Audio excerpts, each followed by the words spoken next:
Talk me through the first meeting to the first kiss. What is this courting phase like? So this is halfway through the Smokies. We got off because of a snowstorm. And our first kiss was in Gatlinburg. Romantic Gatlinburg. Yeah, sure. Romantic. At the Ripley's, believe it or Yes. not. Oh my gosh. Actually, we rented one hotel room. There were 11 hikers. There were many of us. Yes. And 11. So an orgy is what you're describing. we secured a bed. Yes. So we quietly were kissing. That was it. It was very PG-13, I guess. PG-13. With 9 other people in the room. Yeah. And Jake's like, shh. Fast I was asleep. like, who cares? He's like, shh. I was like, okay, fine. I think one of them was sleeping in the bathtub. Yeah, we had a drunk friend in a bathtub. Love you, Yep. Spice. Spice. Welcome to Backpacker Radio, episode of The Trek, brought to you by Topo Athletic. I am your co-host, Zach Badger Davis. Sitting to my right is... I am Juliana Chauncey, a.k.a. Chaunce. It's sad. Yeah. This is a show about love, but we're sad. Yeah, it's this is Talking Past Football with Zach and Chaunce. You probably already know this if you're living in real time and have been listening to this in real time. Month-old news at this point, but we've talked about football so much that we can't just this is leave like people hanging here. 2-day-old heartbreak for us. I will say, and I said it on the last podcast, that I felt like we as Bears fans were playing with house money, and I wasn't that sad after the loss. It was like really? in like an hour or two of like, fuck, we should have won that game, and I was like, we were supposed to not even make the playoffs. We weren't supposed to be good. We were 0-2 to start the season and got our asses kicked. Just very grateful for the most entertaining Bears season of my life. Yeah, I wish mine was as easy to process. I just don't think your that the situation's rest of the different. difference between an interception and a catch. Yeah, no, you guys. And that makes a lot of a difference. And we've had games before where we've had shit calls that have made a lot of a difference. And it's just like, okay. And now, Sean McDermott, and I loved him. And I can't believe that Brandon Beane didn't go first. And so I'm just, I felt better after listening to a part of my take clip that was talking about of the 34 coaches that have been to the Super Bowl, like what amount of years. In the first 5 years. Yeah, and that made me feel a bit better. But it's like, if they called the plays right, maybe things would have been different and maybe he'd still be there. And I don't know. I just really liked him. I'm heartbroken. It is tough. You're in Josh Allen's prime right now, and to keep getting close and then not getting there, it's tough to be a Bills fan. Yeah. Basically, also, since you've been born, they've just been troubled. Yeah. I mean, we went, I'm going to say a stat again. The last stat I gave was totally butchered. I don't know where Garrett got it from, but it was wrong. But this one is correct, which is we went 17 years without going to the playoffs. And that was almost easier, because then we never had hopes to get up, you know? Yeah. No, as a sports fan, your enjoyment is always relative to your expectations. So that's why I'm happy and you're sad. You had very high expectations. Right. I had dog shit expectations. Yes. And, yeah. Yeah. Have the Bears go 5 more times and have the outcome suck each time. And then you'll be where I'm at, which is just sadness. Yeah. I do think they'll be in the playoffs a lot in the future. We've got a good coach and a good quarterback, which is a good combination. But we'll end the football talk here for a while, I guess. That was fun. But it lasted. Yeah. No head shaving, no tattoo. Nope. So I didn't need to tell you. Yeah, you should have not confessed the fact that you were backing out. I can't. You should. I feel like withholding information is lying, and I don't like that. You should definitely lie. You should 100% I'm really lie. uncomfortable doing You should it. have lied really hard. Now I'll try better to lie to you better in the future. Well, I mean, better to be a liar than to be someone who reneges on a bet. Okay. Right? Right? In my book, yes. I don't know. I gave ample heads up. So I didn't, well, whatever. It doesn't matter anymore. Okay. A few reminders before we get to today's interview. First is, if you're taking on a long-distance trek in 2026, you want to be part of the baddest team in the backcountry, we are accepting applications to be a trek blogger and or vlogger. Some of the perks include being Jess Stone's best friend. You guys just got to meet Jess. That was fun. Gear hookups, whether free or heavily discounted. We're going to fly one standout person, potentially 2. We'll see how things go this year, to join us right here on this podcast, and we'll put you up, all the good stuff. So yeah, if you want to be part of the coolest team backcountry team, we're here. Application is in the show notes. Next is, this is very important, This is the Badger sponsorship season. We are releasing this on February 16th, so that means you have 11 more days to enter the 2026 Badger sponsorship. We've got more than 30,000 in prizes this year from Sawyer, Ultra, Bedrock, Gossamer Gear, Town Shirt, Jolly Gear, Feathered Friends, Hyperlight Mountain Gear, and Light and Equipment, Sandbob, and way more. I think we've got like 30 brands involved this year. Every dollar that you put into this, 100% of that goes to Outdoor Alliance, which is a nonprofit that's doing amazing work for advocacy for public lands. So this is a win-win-win. Again, you've got as of the release of this episode, you have 11 more days. So definitely do not wait on this. This is a great opportunity to get some killer gear and raise some money for a very good cause.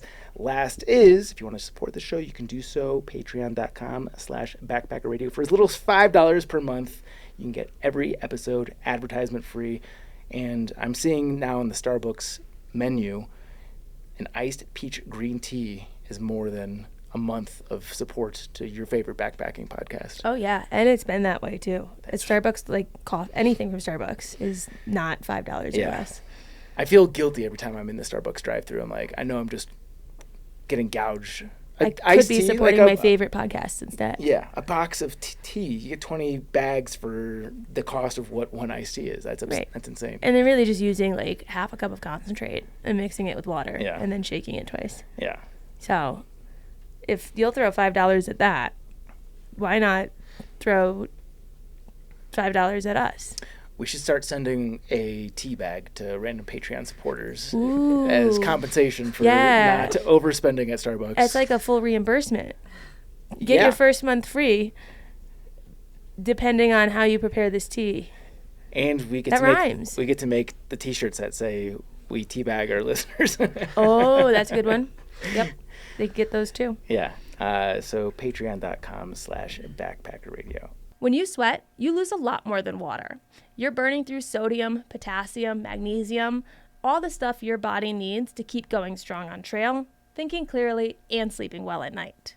That's why I'm a huge fan of Element. It's a zero-sugar electrolyte mix with a science-backed ratio that's heavy on sodium, which is exactly what thru-hikers and long-distance backpackers are losing all day long. No sugar, no junk, just what your body actually needs. When I'm backpacking, I'll usually drink one Element throughout the day and then have another packet before bed. It helps me rehydrate, keeps the leg cramps away, and I'll wake up feeling like $1,000,000. Another underrated benefit, Element makes those dodgy water sources actually taste good. If you've ever filtered from a silty creek, a cow tank, or some lukewarm pipe coming out of the ground, you know how clutch that is. It's not just an on-trail thing either. Element is my go-to hangover prevention tool. One packet before bed, another in the morning, and you wake up hitting the erase button on a night of bad decisions. My favorites are lemonade, raspberry, and citrus.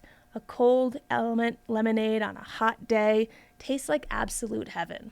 And the citrus works shockingly well as a no-calorie mix-in for a backcountry margarita, perfect while car camping, or the lazy version at home. Good news, Backpacker Radio listeners can score a free Element sample pack with any drink mix purchase by going to drinklmnt.com/thetrek. That sample pack includes citrus salt, raspberry salt, watermelon salt, and orange salt. 2 stick packs of each flavor, 8 total. No coupon code needed. Just use the URL. Again, that's drinklmnt.com/thetrek to get 8 free packets with any drink mix purchase. The deal is only available for a limited time. All right, let's do it. This is our Valentine's Day episode with none other than Annie, a.k.a. Pistol, and Jake, a.k.a. Lobo, are great examples of trail love. They met at mile 166 on the AT in 2021 and have been together ever since. After completing the AT together, they also hiked 700 miles of the PCT and later got engaged on McAfee Knob, where they also plan to get married in just a couple of months. Annie and Jake, thank you so much for joining us here on Backpacker Radio. Hey, Thanks for having us. Thanks for having us. I can't wait to get to the part of the conversation where I get to hear how planning a wedding at McAfee Knob's going. Let's just start there. Let's start there. Let's start at the end and work Quick our way back. correction. Yeah, we're just gonna. It's in Fontana Dam, where we first met, mile 166. Okay. But it would be way cooler. I agree. At McAfee Knob, it would be way cooler. Logistically similar because it's pretty remote. I think Fontana Dam. Everybody hiking 8 miles though, round trip, probably tough. Yeah, Are you getting probably married worse. on the dam or like a venue spot in town? Ooh, yeah, like so the dam is here. There's an outlook, and that's where we're getting married. There's like it's just Fontana Dam outlook, but literally it's like, you know where the shelter is. It's like probably what? Less than a mile down the road. Yeah. It's like overlooking the, it's really close. reservoir. So. Are you having guests? Oh yeah, How many? probably like 50. Yeah, it's a small. Is It's everyone small. staying at the shelter? I No, wish. no. Wouldn't that be the best? Oh my God, everybody at the shelter. No, they're all staying at the resort. Yeah. I don't know if you guys went in when you were hiking through, but there's a resort there, and there's plenty of spots for humans Yeah. to lay down. They renovated it recently. It's Oh. nice. Yeah. Yeah. So is that who controls the event space then? Is the resort? Yeah, basically. Okay. Yeah. Got it. So, which is great because they're the only game in town, really. So they kind of take care of everything. The only thing we're bringing in is like music and cake. That's nice. Yeah. Yeah. So I'm Well, sure Sean's going to attest to the fact that. No, mine was supposed to take care of everything, and then as it got closer and I realized they couldn't, then it became very stressful. Because when you believe that that's going to happen, yes. you don't want to have to. Well, we just had a bring your own FaceTime call napkins. with like the manager, so she's got it down. Yeah. I was Yep. drilling her with questions. It was like this. Yeah. So, yeah. Did you have to go Fingers through any crossed. like city permitting to do it? At, No. They have events there all the time. Oh, okay. Yeah. Very so cool. I know we got lucky. I'm glad we didn't meet in like, somewhere Pennsylvania. Yeah, that would have been We're like, come on, everybody, let's go to Carlisle. We're like, awkward. somewhere terrible. I thought Carlisle was pretty. I think I just hated Pennsylvania in general. Yeah. fair. Hiking Bad wise. memories. I'm in that but camp Yeah. as well. There was beauty. You can say no to answering this question, but obviously there's a range because there's a lot of add-ons you could do. However, I know a lot of people do fall in love on the AT and then want to go back and get married somewhere, either along trail or near trail.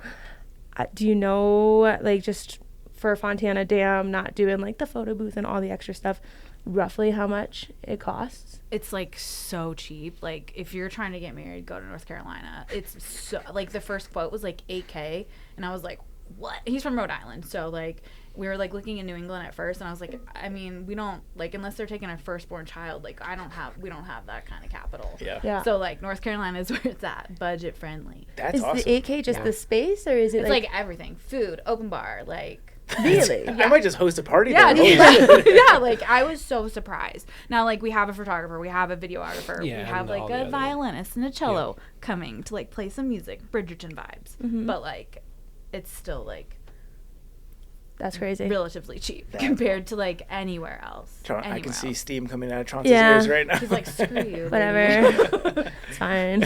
I mean, people do have to like they're either flying into Asheville or they're flying to Knoxville, and they're driving an hour 50 minutes both ways. So like it's a trek to get there. Yeah. But Yeah.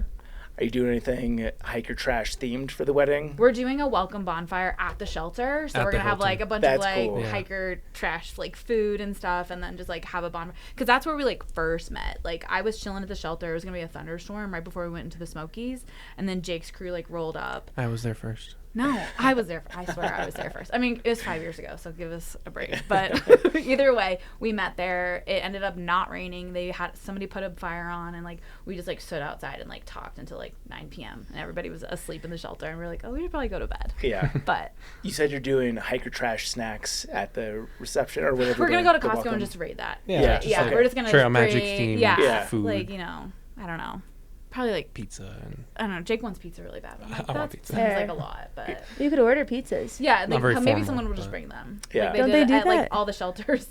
Is it the Fontana Dam? No, it's I think it's called Friendship Shelter, and I think that's in Virginia. That they bring pizza. You can order pizzas. Yep. Yeah, Well, yeah. So it's gonna be lit. I'm excited. It's in May, so it's That's coming exciting. up. That's awesome. Yeah, Yeah. have you gotten your dress yet? I have my dress. I have a fitting at the end of February, so. I've been on my walking pad when I'm like working. I'm like, let's go, girl. We gotta fit in this dress. And you'll be kind of in the bubble there in May, right? You'll have a lot of hikers. We met, it was like March 28th, and there was a ton of folks there. And then we went to go visit again just like recently in April, and there were people there. So I'm hoping by like end of May, it's going to fizzle End out. of Like, May. Okay. Yeah, I think we're going to go up to the shelter like early on before we have our bonfire and be like, if you're here and you're hiking, come on down. We're going to have lots of food. Like, Yeah. it's fine. You can be here. Yeah, I guess you'll Yeah. be in the clear because I'm trying to think. Like It's trail early on. days is usually people are past Damascus, sometimes even well past Damascus. So you're past that. So yeah. Yeah. you'll be Yeah, good. yeah. We're like first. It was 166 miles. Yeah. in. So if it's May and at the end of May and you're at mile 166, I don't know what you're doing, but Yeah. you better Probably. hustle. But you're Not your invited to first the wedding. thru-hike. Yeah. Yes. Yeah. What happens if you have straggler Nobos roll into the Oh, party? come on down. Let's go. Come on down. Love that. Okay. Yeah. Well, let's back up the truck a little Yep. bit. Yeah. Let's start with, how did you each individually get into the outdoors? Oh man. Let Jake go first because mine's super boring. So I grew up hiking like in the White Mountains every summer. We would go up there. We'd do all the huts on the AMC, stuff like that. So sort of from the beginning, it was like these thru-hikers giving a little presentation at the hut in the morning. I don't know if you guys have ever stayed overnight in the huts, but they do like a little like song and a dance and a show, and they give you food and stuff. And then the hikers do work for stay. We had a mixed experience.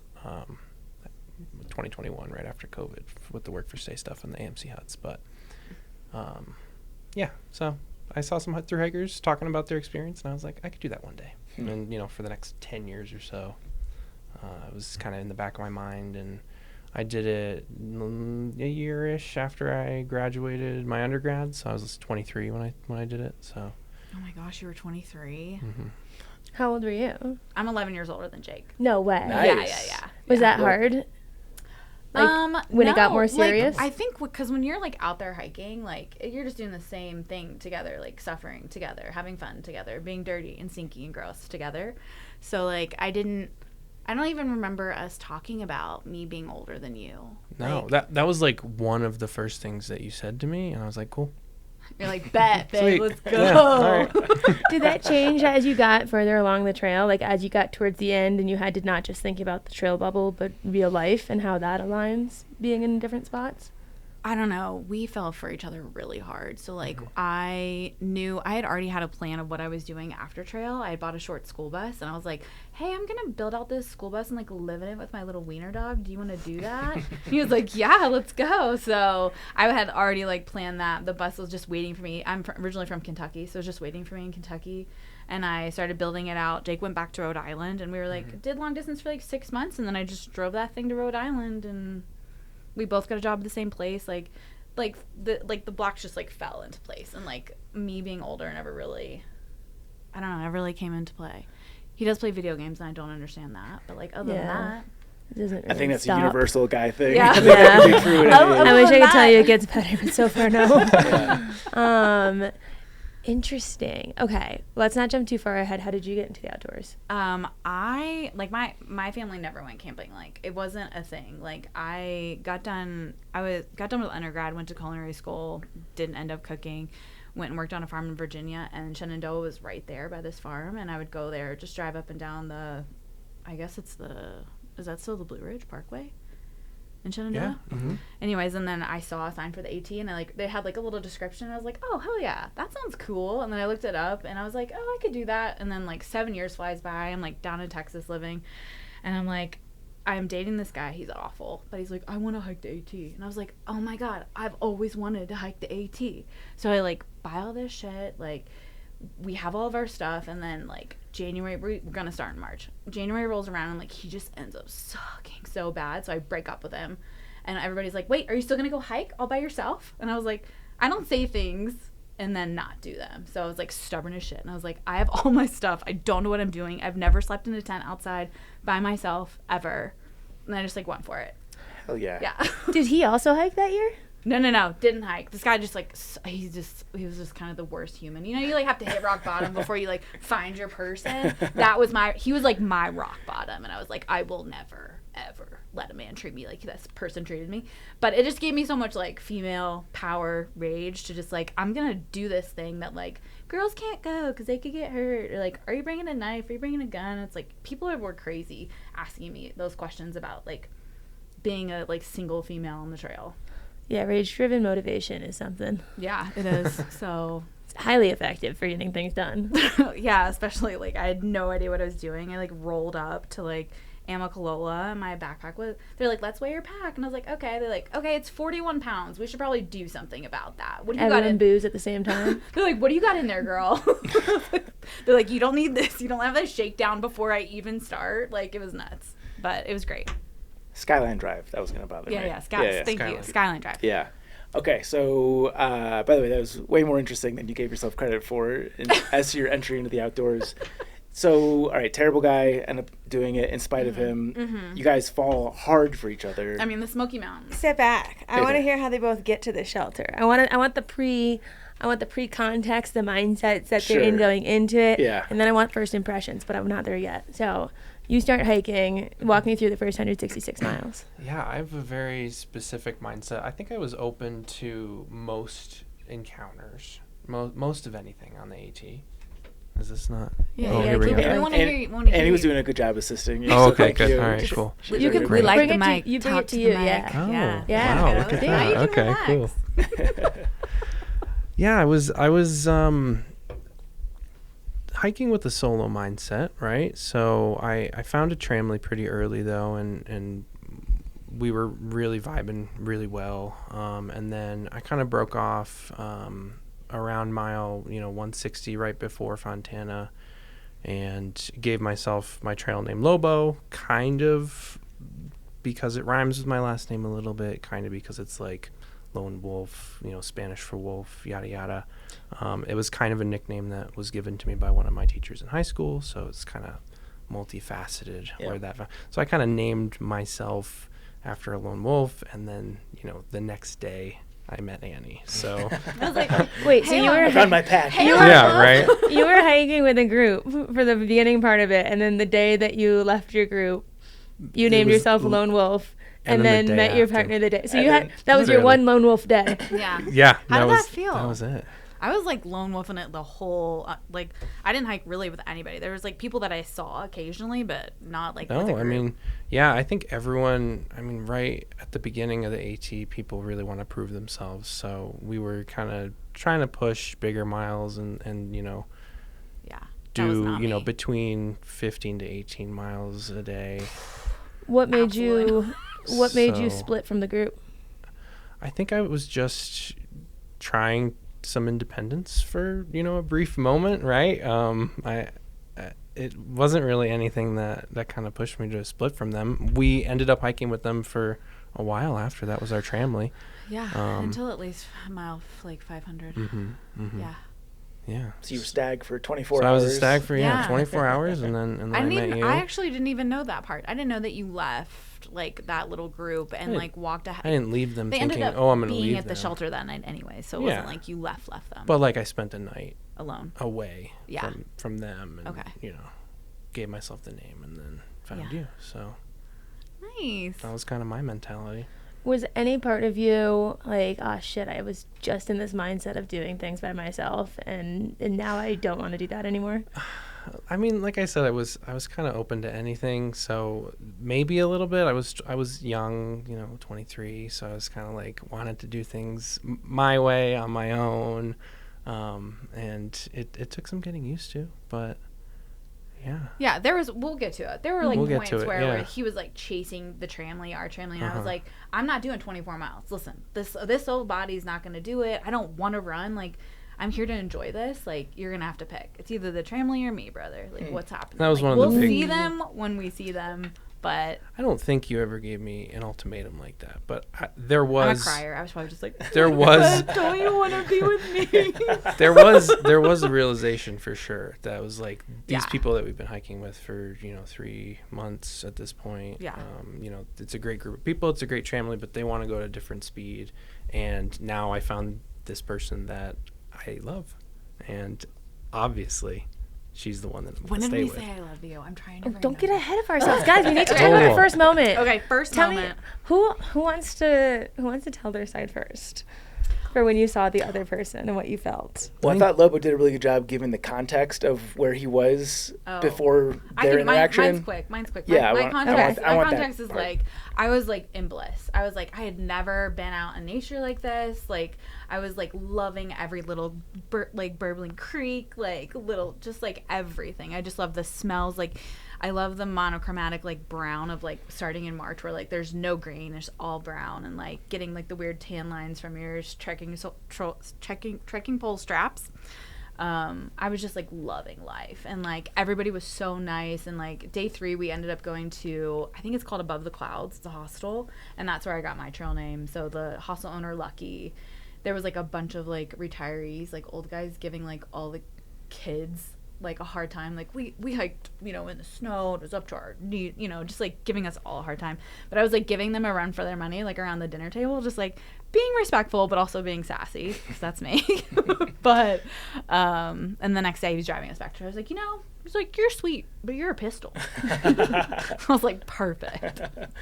I like that. But yeah, I was loving it. Like I didn't know what I didn't know. You know what I mean? I was just like, this is great. I feel like so free, and I like everybody's great, and like the endorphins from just like walking every day, like, yeah.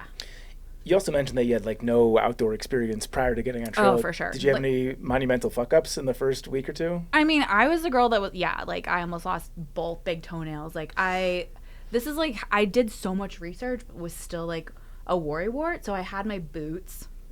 You know there's something wrong when a girl has boots on.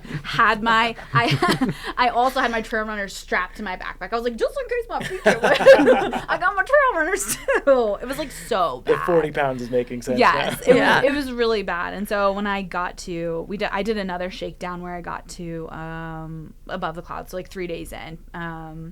And probably sent like, I don't know, probably like 15 pounds home. Like sent the boots home, sent the second water bladder home, like just so much stuff that I didn't need. So, but don't worry, by the time I got to Maine, we were down to 14 pounds. Did it. So good. I'm curious, because you mentioned that you did a lot of research before getting on the trail, and then you just started going on the trail with boots and trail runners. I was just like nervous. I was nervous that I was like, okay, I feel like I need like the structure of a boot, but I also want like the air dry quality of like a trail runner, but like obviously trail runners are it. Yeah, they say you pack your fears. I just wasn't sure if like you had read somewhere be like, you bring 2 pairs of footwear just in case. No, I don't think I read that. I think I was just like, people say these are great, but people also say these are great. Yeah. And I can't make up my mind because I literally don't know. So here we go. Yep. Sure. Okay, I think we're ready for you guys to meet now. Yep. Okay. Since you were there first, I swear to God, I was there. You walked up. You want to know why I thought I was there first? Because I got to Fontana Dam before you. Stayed at the resort like a bougie girl. Like got a shower, got to stay in a king size bed, and then woke up and was like, people were saying, oh, it's gonna thunderstorm, don't go into the Smokies. So I just like happily walked my 1.5 miles to the shelter and was like, cool, Neroing here. So you were rolling up looking hot. Yeah, hair done, curly, guys, fresh, the curliest, like most beautiful hair. And you didn't know she came from the resort. You're like, this No, is a I was girl like, holy hiking, shit. and she looks Yeah. fucking good. Damn, She rolls out of her quilt and looks like So, this. and I had recognized her because I had seen her like maybe 4 days earlier at the NOC. And we hadn't met, but she was talking to one of the girls in the tramley that I was hiking with, and I was like, "Who is this person?" But that was it. You know, we didn't meet at that point. Okay, yeah, I was gonna say because I don't remember you at the NOC. All I remember was waiting for my tarp tent because I literally, the only thing I didn't really research was my tent, and so I got this tent from Amazon. It was awful, and then I finally did a ton of research and got a tarp tent that weighed like 1 pound, but I had to literally wait all day at the NOC until 5 o'clock till the UPS guy showed up. And then I'm like trying to make it up that there's like a really steep incline out of the NOC, and I'm like, okay, I guess I'm just gonna sleep at the top of this because not making it to the shelter. I hope the camera, YouTube plug, watch us on YouTube. I hope the camera can pick up your face behind the mic because the faces you're making are just top tier. Like your facial expressions. Wow. It's so fun. John doesn't give the good face compliment very I don't think often. I've ever given a good facial expressions, but some of it. these faces you're making are just like, yeah, I know it. exactly what emotion you felt. Yeah. Yes. Okay. So And how many times did you sleep in that tarp tent? Once. There you go. So it's like new still, is what you're It saying. is like new. I did one of our the people that we met like later on. His girlfriend went home and he needed a tent, and I was like, dude, I never sleep in this. I just carry it around, and I sleep in Jake's tent. Would you like my tent? And he was like, yes. So I carry this tent around for fun. I gifted it to a friend, and then he sent it back to me, all Nice. dirty and gross. Okay, wait. We're gonna jump ahead one more time. Did you have, just because it's right here and I can't forget this question, did you have a conversation about making it one tent official? Because that's a big step on trail, is sending home the spare tent. I mean, I think you set up your tarp tent on Max Patch that night. I did. But Did I sleep in your tent? No, Yeah. I think we like cuddled, and then I went and slept in my maybe. tent. I think that was And the then one I was night. like, oh, we could have a gear tent. Like, so ridiculous. Yeah, And really. I think when we were in Hot Springs, we did. I set Yep. up my tent in Hot Springs, and we put all of my Yeah, that was all the of our gear shit tent. in my Yeah, tent, yeah. and then we slept in his, I which guess was that's a like pretty good Not a use bad for it. idea. Yeah, if I've you've never got the heard extra that. tent, yeah. I mean, it only weighed a Solution. pound, so it like wasn't terrible to carry around. Yeah. Yeah, but there was another conversation that was like, Are you gonna send your tent home? what are we doing here? Like, are we? There are we was that serious? conversation, but Yeah, I don't yeah. remember. There was a conversation where I was like, I'm not gonna just like, hang out with you a bunch and not be your girlfriend. Like, I want to be are we official? We need to be official. This is like, I think a lot of people get confused too, though. They're like, but it was only 5 months, like, blah, blah, blah, blah. And I was like, it's like, I want to say probably a year to 2 years of dating smashed into It's a those. date every day for 5 Yeah, months. but like Yeah. 24 hours a day. Like, we weren't Yeah. ever, the only time we were really apart was I got food poisoning in Bland, Virginia. That was pretty bad. And so I was down and out for like 2 days, and I could tell Jake wanted to hike. And I was like, go hike. I'll catch up to you. Like, don't worry about it. I got it. And so finally I got back on trail and caught up. But like, those were the only time, that was kind Yeah. of the only time we were apart. That was like a week, Yeah, when I was sick. and that's it. But yeah. I Okay. know. We're like all over the place. So Sorry. I derailed us. This is my fault. But we can't miss the first meeting story. Yeah, So that's you're Yes. looking hot. I'm looking hot, hanging out at Fontana Hilton, what everybody calls that double And you've got your supply box that your sister, or My maybe brother your, sent it your to me. brother sent Yeah. you, and it probably had just- all these goodies in it. I'm like handing out. I'm like the candy lady. And I'm you're like, like, here, try this biltong, and here, try here, this. try this jerky. Yeah. And we're just chatting over it. Yeah. And then there was a bonfire later that night, Mm-hmm. which is the welcome bonfire for our wedding. So I know. Oh, so freaking cute. I'm so Right. excited. so there was a bonfire that night, and we're chatting. Yes. I remember you, Jake was like telling, so I'm 11 years older. I had been graduated from college for like so long. But he was like telling me about college. And I was like, fuck yeah, cool. Yeah. And he was like, I was agreeing with you, but I did know what you were talking about. Cause I was like, I don't want to look like an idiot, but I'm going to be like, yes. And he's like, you know what that is? And I was like, no.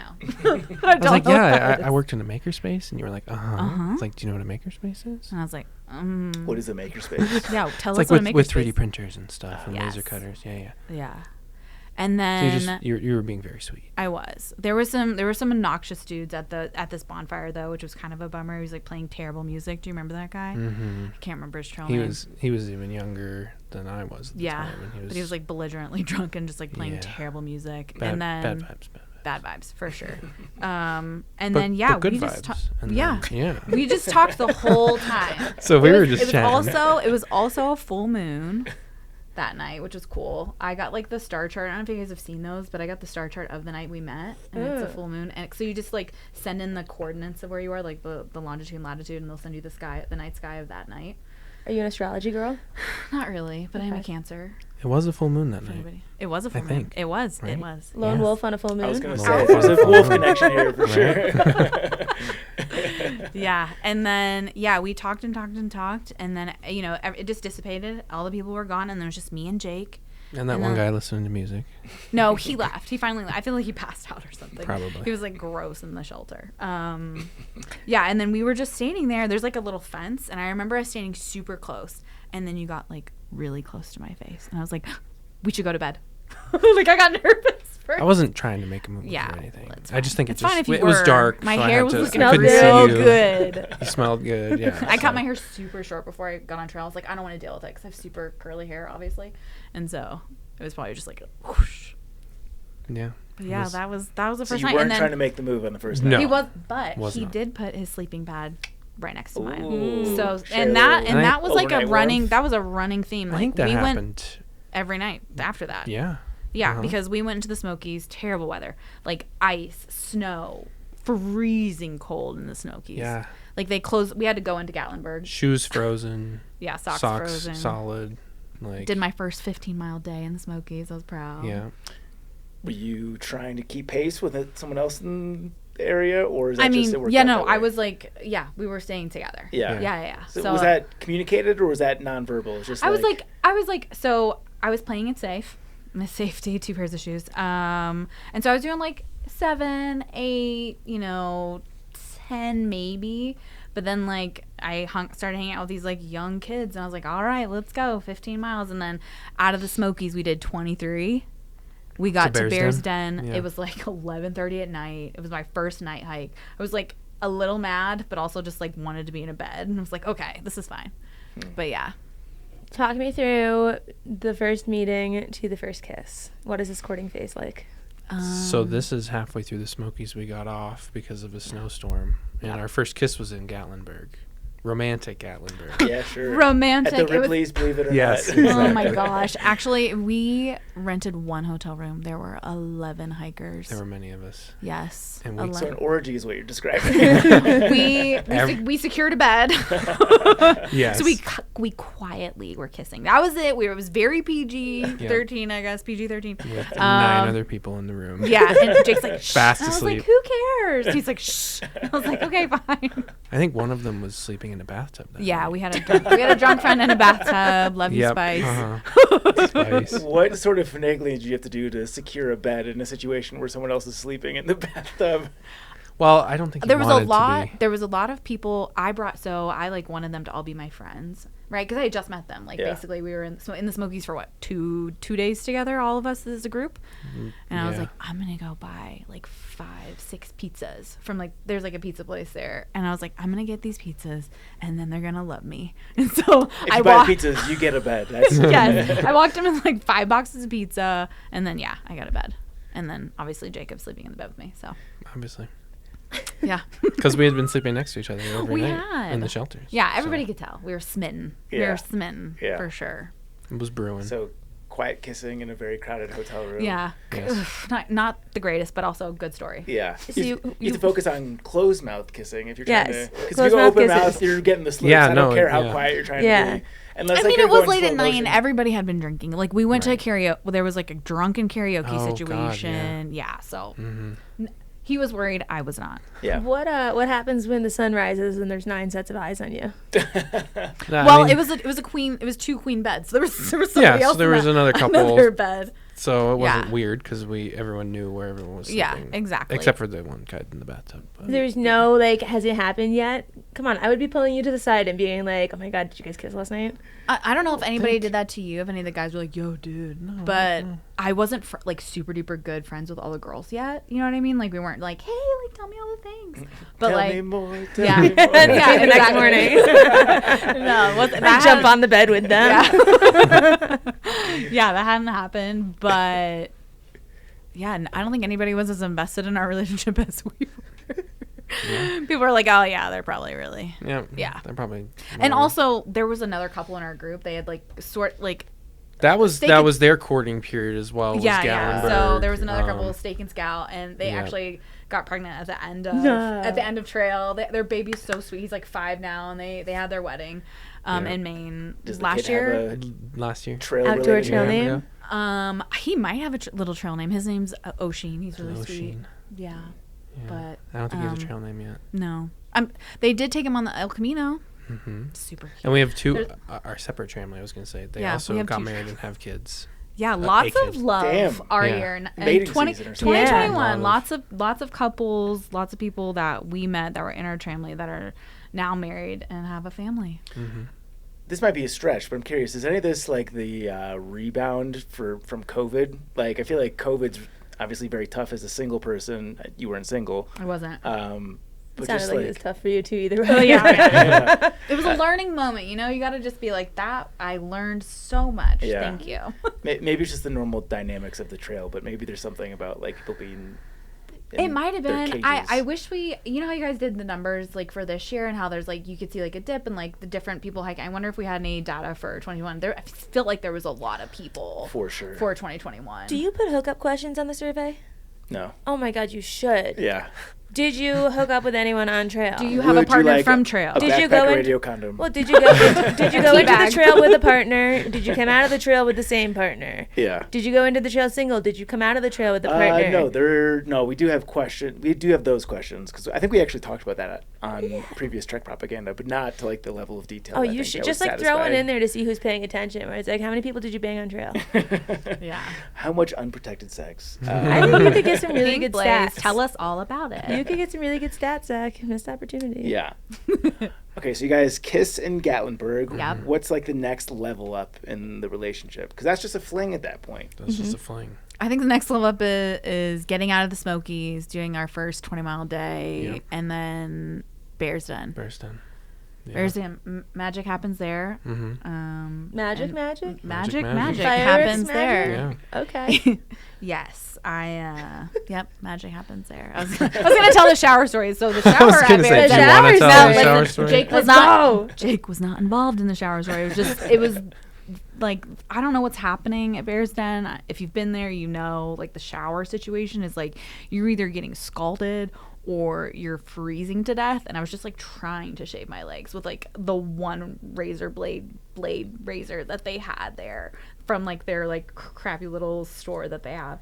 And it was like I was taking so long, and I was like, he's probably like, what the hell is she doing?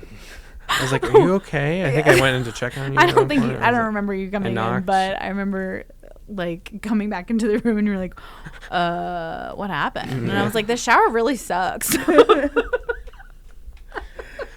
Yeah, so Bears Den was great. Mm-hmm. So you knew it was gonna happen. Yeah. I was like, I Obvious. gotta like get my. I'm like looking like I've been hiking Yeah. for, I don't even know how long it was then. How many weeks is that? It was like 4, probably. I think it was a month when we were at Bears Den. And how many other people Maybe. were in the room when that happened? We got our own room. Lucky 0. us. 0 humans. We lucked out. We did. We booked. Like this I tiny think we called little- ahead and we're like, yeah. "Can we get a room or something?" And it was supposed to be. Yeah, we showed up and they're like, "Here's how you get to it," and there was somebody in there. Yeah. And we're like, "Oh, this is awkward." So we go up to the lady and it's like 10 p.m. at this point, or it felt like Later. 10 p.m. It was later. It's like our midnight. For Yeah. Sure. And we're like, "Hey, somebody's in like our Room. space." Yeah. She's She's like, oops. Yeah. Oh, here's like the cabin that's reserved for like big groups. So it's like just the two of us. And it was it's huge. It had like a fireplace and it was Yeah. like really nice. And I was like, this is perfect. Mm. So So that was yeah, nice. that was great. Yeah, There and was- then There was a meme I saw once, or a comic something, where it was like making fun of the idea that the guy thinks that they're putting on the moves and they're the one initiating and all that stuff, and then they reach down and they realize your legs are perfectly shaved, and they have that moment of like, this was not me that planned this. Did you have that moment where you were like, oh fuck, she knew? I mean, I don't know. I feel like it was a very we didn't talk about it. It was very unspoken. Yeah. It was just kind of like I think it was very unspoken. It We was were like- both just yeah. kind of This is happening. willing We're that like- to happen. Yeah, And it exactly. Yeah. That's So- fun. We were, Yeah. yeah. Are we still just a more aggressive fling at this point, or does it feel like it's venturing into real relationship territory? Has a conversation been had? Where are we? No conversation yet. Mm-mm. I was thinking maybe we had one at Max Patch, which was probably a day or two after that. But our serious like, what is this conversation wasn't until Virginia. Right? Yeah. Because I it can't remember was it was that church. Uh-huh. And then we slept in like the parking lot with like that pavilion next door. Yep. That night. Mm-hmm. And then that was when you were like, I'm not just get the milk and keep the cow or whatever. Yeah, what happens in this conversation? I'm hooked. I just remember being like, I'm not just gonna like sleep with you and not be your girlfriend. Like, what is this? Like, I'm not that kind of girl. And you're like, okay, you can be my girlfriend. I wasn't like guilting you into it, but kind of. and so it was. Yeah, and so it was. Yeah.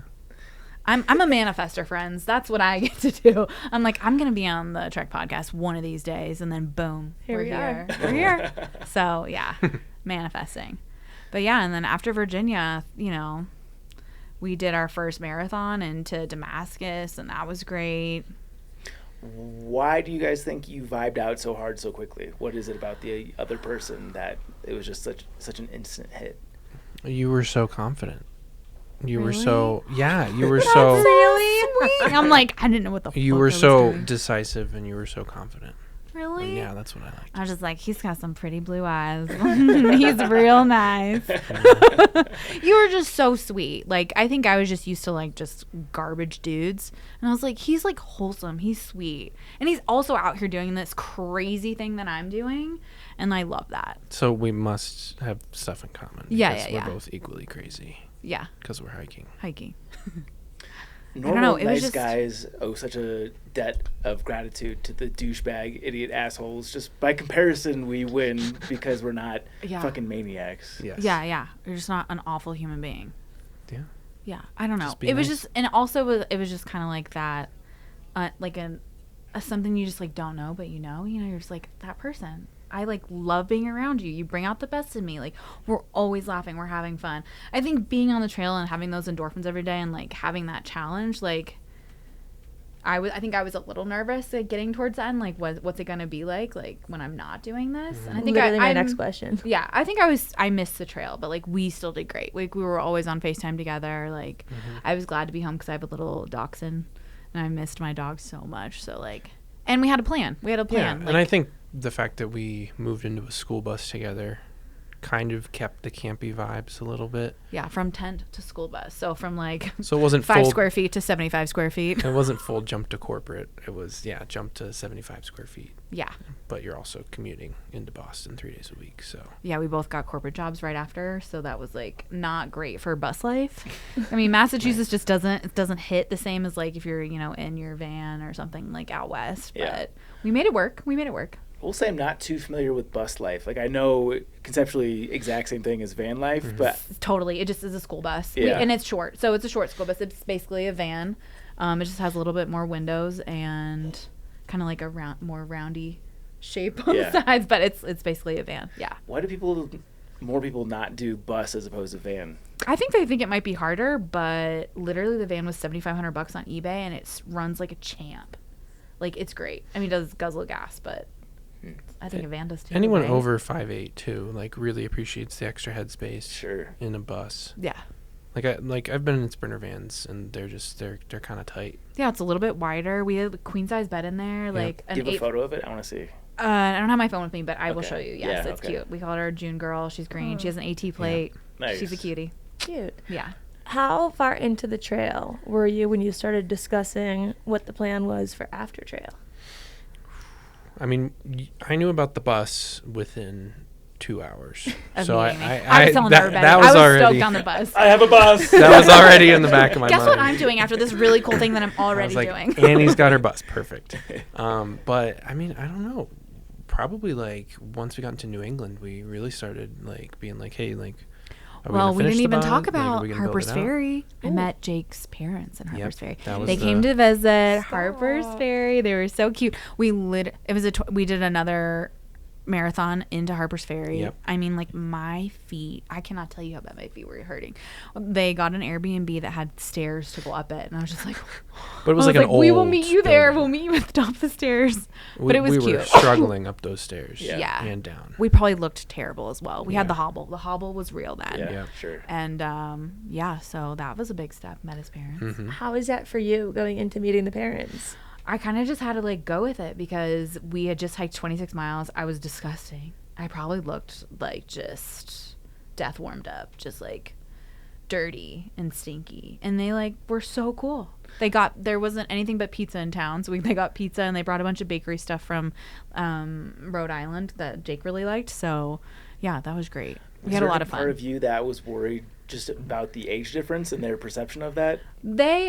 Jake's mom and Jake's stepmom and dad are really cool, and they never mentioned anything like that. I don't think they would. I remember one time Jake was on a call with his mom, a FaceTime call, and kind of I was like right there, and she's like, "Hi," like talking to me.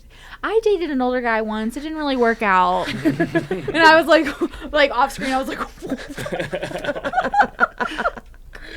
but then I had to explain to you about my mom. She didn't mean anything. And she by it, she was just like yeah. probably just trying to like make a joke and like be Right, like right. Yeah, relatable, yeah. but like and Jake's mom's wonderful as well. Yeah, we love you, Julie. We love you. But yeah, so that was funny. But Yeah. So they knew going into Harper's Ferry that you had a girlfriend. They did, but I think it took me a little bit longer to tell them about Annie. Like I think so. Where was the blue-winged frog? That was in Front Royal. Front Royal. So I think that was the first time that I told them. So after Shenandoah, just after, it was the first time that I had told them about you. Okay. And so we had from, the end of Virginia to Harper's Ferry that they knew about you. And I think I was just kind of just being like, that was part of my independent, stubborn thing. I was like, I don't need to tell my I don't need parents to tell my parents anything about my life, right? So it's mine. So yeah, I love that you remember. I couldn't. Yeah. I have no idea. I'm sure I told my mom. My mom called me all the time, like so nervous. Like, are you okay? Are you safe? Where are you at?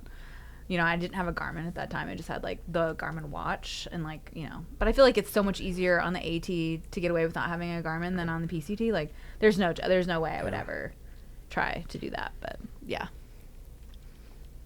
Yeah. So, okay, the bus was made known pretty early on. Right.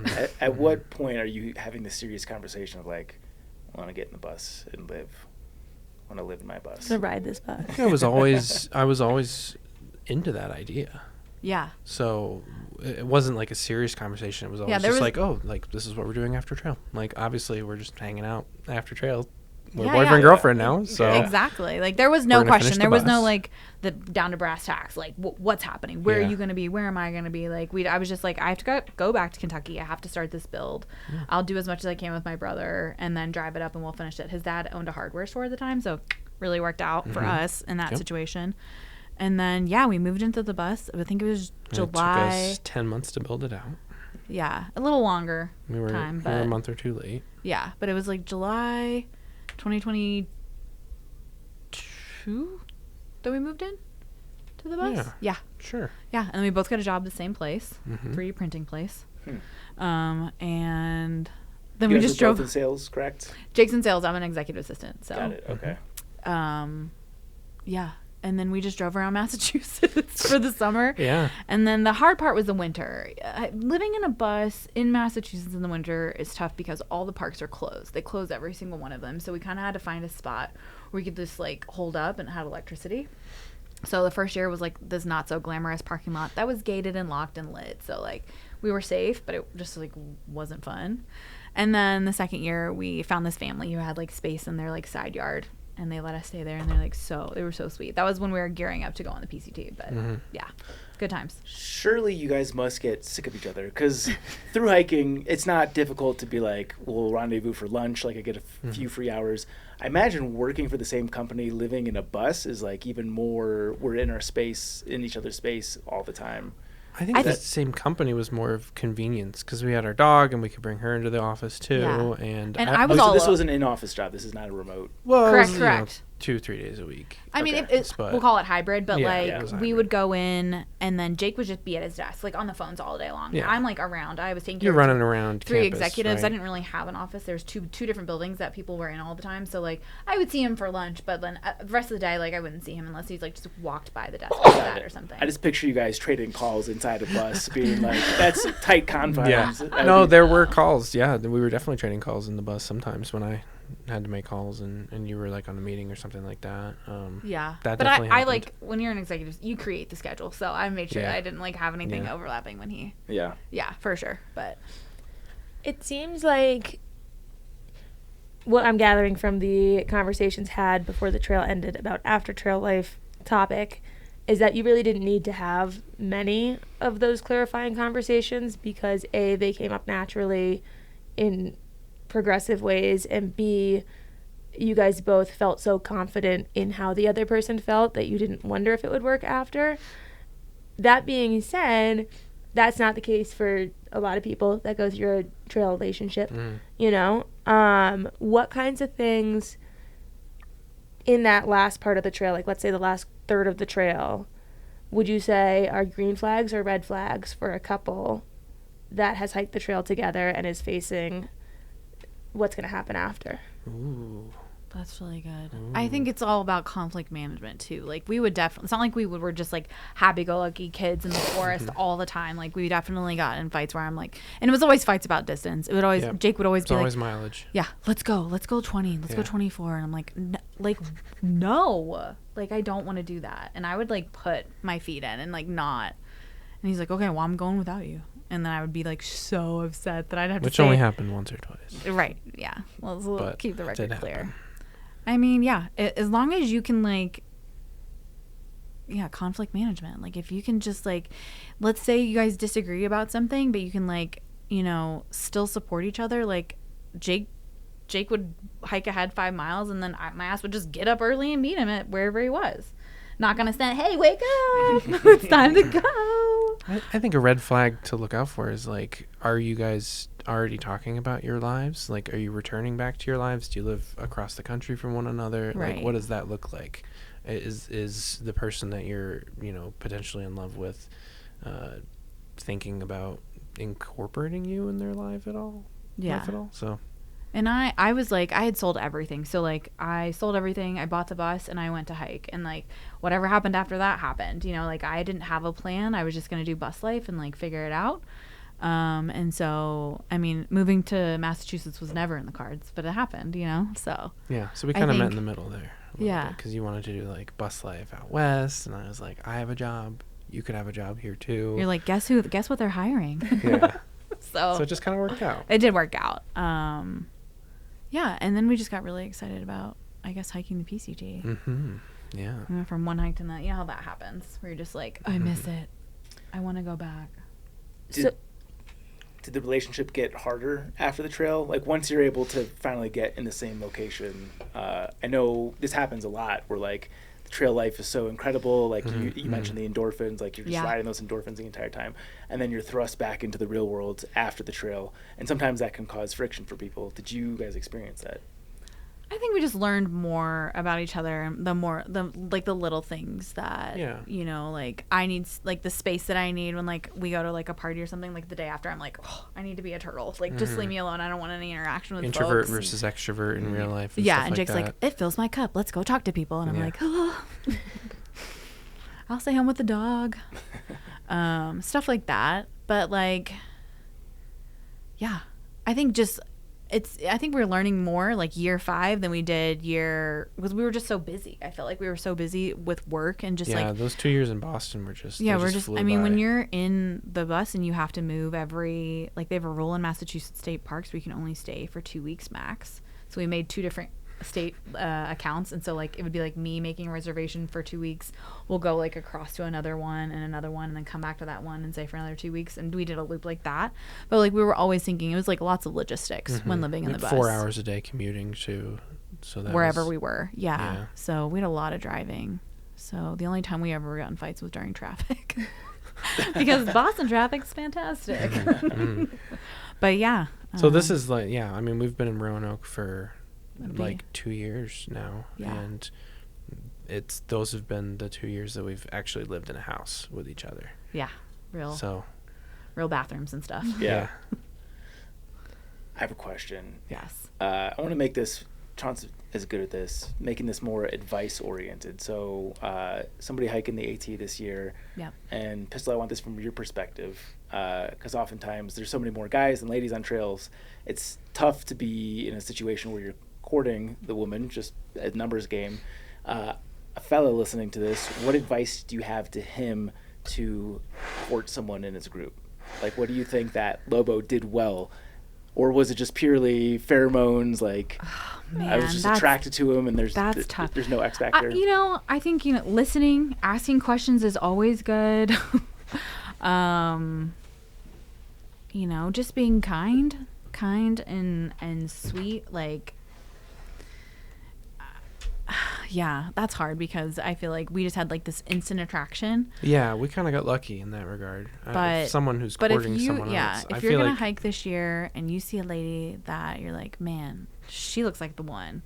Like, just be authentic. Don't lie about anything. Carry her some stuff for her. Go get her water. You can filter it too. That'd be lit. But if it doesn't happen, then Yeah. it doesn't happen. Yeah. So like, don't get your feelings hurt. Don't quit because she didn't get the girl. Like, you know, do you? But don't like, get caught in the unrequited love but trap. but be sweet too. Yeah.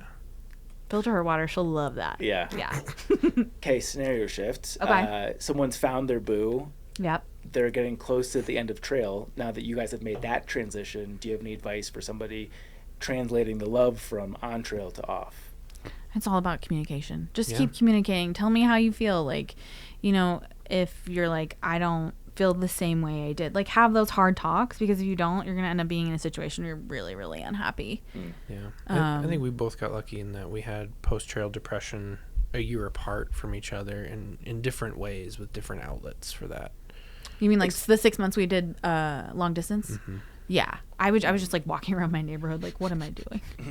I miss trail. I was cold plunging all the time. Yeah. Jake was like in the ocean and it was freezing. Yeah. Yeah. But yeah. Communication. Key. It's I feel like all about that's, communication. yeah. I feel like that's kind of like an easy one. Like, hey, I want to spend more time with you after trail. Like, Yeah. how does that make you feel? Yeah. Right? And like have a plan. Like we had a plan. Like we knew like 6 months I was like, that's plenty of time to be apart. You know, that's plenty of time for me to get I had a schedule for the buses, you know, to get things done. But like, just if you're serious and you guys want it to work afterwards, just have a plan of what you're going to do and how you're going to be together. That makes Keep the things long easier. distance to a minimum. Yeah. Post-trail, for sure. You also mentioned that dating while through hiking is really condensed experience. Like, it feels like it's 2 years worth of dating wrapped into a half year. Yeah. Yeah. Do you have an example of a story where you guys went through something where like you quickly learned something about the other person that you think would be tough to extract in a more routine circumstance? Hard question. I feel like every day I was learning something new about you. Like from like the age difference, like how confident you were, like where your boundaries were, like just back to back to back every day. Right. So it's like a huge like introduction of knowledge of that other person. And then like, but also you see that person so raw and open. Like I think, like I remember dating in Austin and like doing my hair and getting ready and putting makeup on and like, you know, like trying to be the best version of me, where it's like Jake saw me like eat shit in New Jersey. Like I fell so hard. I was just like bawling, crying. I was like, I want to go home. Like I miss my dog. And he's like, you can go home when we're done. You know, like it was just like an automatic support system too. That's why I think it worked so well. We really just like pushed each other and had so much fun, and like that made my hike so much better. Yeah. But like, yeah, I don't know. Yeah. I'm hearing a lot of stories about where Jake is picking you up when you're down at your lows. Give me an example of when the tables were turned. Do you want to tell them the day you hit your head 7 times on a bridge? Oh, shit. What? So lots of down trees. There was like Charlottesville. Was it Charlottesville? Virginia. Shut up. Okay. I just wanted to say that. But it was in Charlottesville. Okay, so there was tons of down trees. And like Jake's looking at his feet. You look at your feet when you hike. Yeah. Boom, hit his head. Like I want to tell you, like he didn't have like a goose egg or anything, but you hit your head like. I have coordination issues sometimes, I've gashed my head doing especially yeah, with the head, with branches, with headphones with in or stuff. something. Yeah. Yeah, just not paying attention, talking to you or whatever. Yeah. And yeah, I hit my head once. And then, you know, another half mile, I hit my head again. I was like, fuck. And then I hit my head again. And I was so upset. This was probably like 3 or 4 times. I thought it was like I was At like the end of the counting. day. I thought it was like 7 Yeah. times you hit your head on and like on a down tree that like it was like right here and you just didn't see it. And it was just one of those days where there was just like almost tears in your eyes, and you picked me up from that low spot Yeah. for sure. Yeah, that You was were I think sweet and you kind, had yeah. and that helped. And then from then on 7 times is... I'm always behind him hiking anyways because he's got a longer stride. So every time I would see a tree that he was almost about to hit, I'd have to yell tree. And that really worked. That saved you for sure. Yeah. Do you hike with a hat? No. No. No, I feel like I I sometimes miss don't. stuff because the brim is blocking it. No, I'm I'm also just all over the place visually. Yeah. Yeah. I'm always looking at I'm always trees looking at and my the feet, sky so and I'm the surprised I grass. didn't hit my head. But Yeah. Yeah. How tall are you? 5'6". Okay, you could hit your head. Chauncey, have you ever rocked your head while... No. There's a pool noodle on the ceiling going down into our basement, and when you're getting a tour, or whenever our landlord comes to like turn on and off the sprinklers, And we follow him down. He's like, watch your head. I'm like, I've never freaking noticed the pool noodle there. Like, I don't look up that high. It's just aren't issues for me. Yeah. Do you have, okay, sticking to the advice, do you have advice on how to manage typical things that would cause petty arguments on trail? Like things like mileage, or things like pacing, or things like how long we're spending in town, or how long we're hiking. Just there's so much small shit you could fight about on trail, you know? Yeah. And we're both very stubborn people. So When you're also at like your most stressed sometimes, and like your lowest, and like you're tired and feelings are heightened. So what advice do you have to couples on trail for how to like pick your battles, let things go, decide how much it's worth it, all that? you could fight about anything. So just take a minute, slow down. What be do we always patient say? with What the do we other always say? person. Choose kindness. Choose kindness. We always say choose kindness. Choose Like, kindness. lately, we've been saying it a lot Yeah. because we've been getting, because like, you know, it's stressful planning a wedding. So I'm like, choose kindness.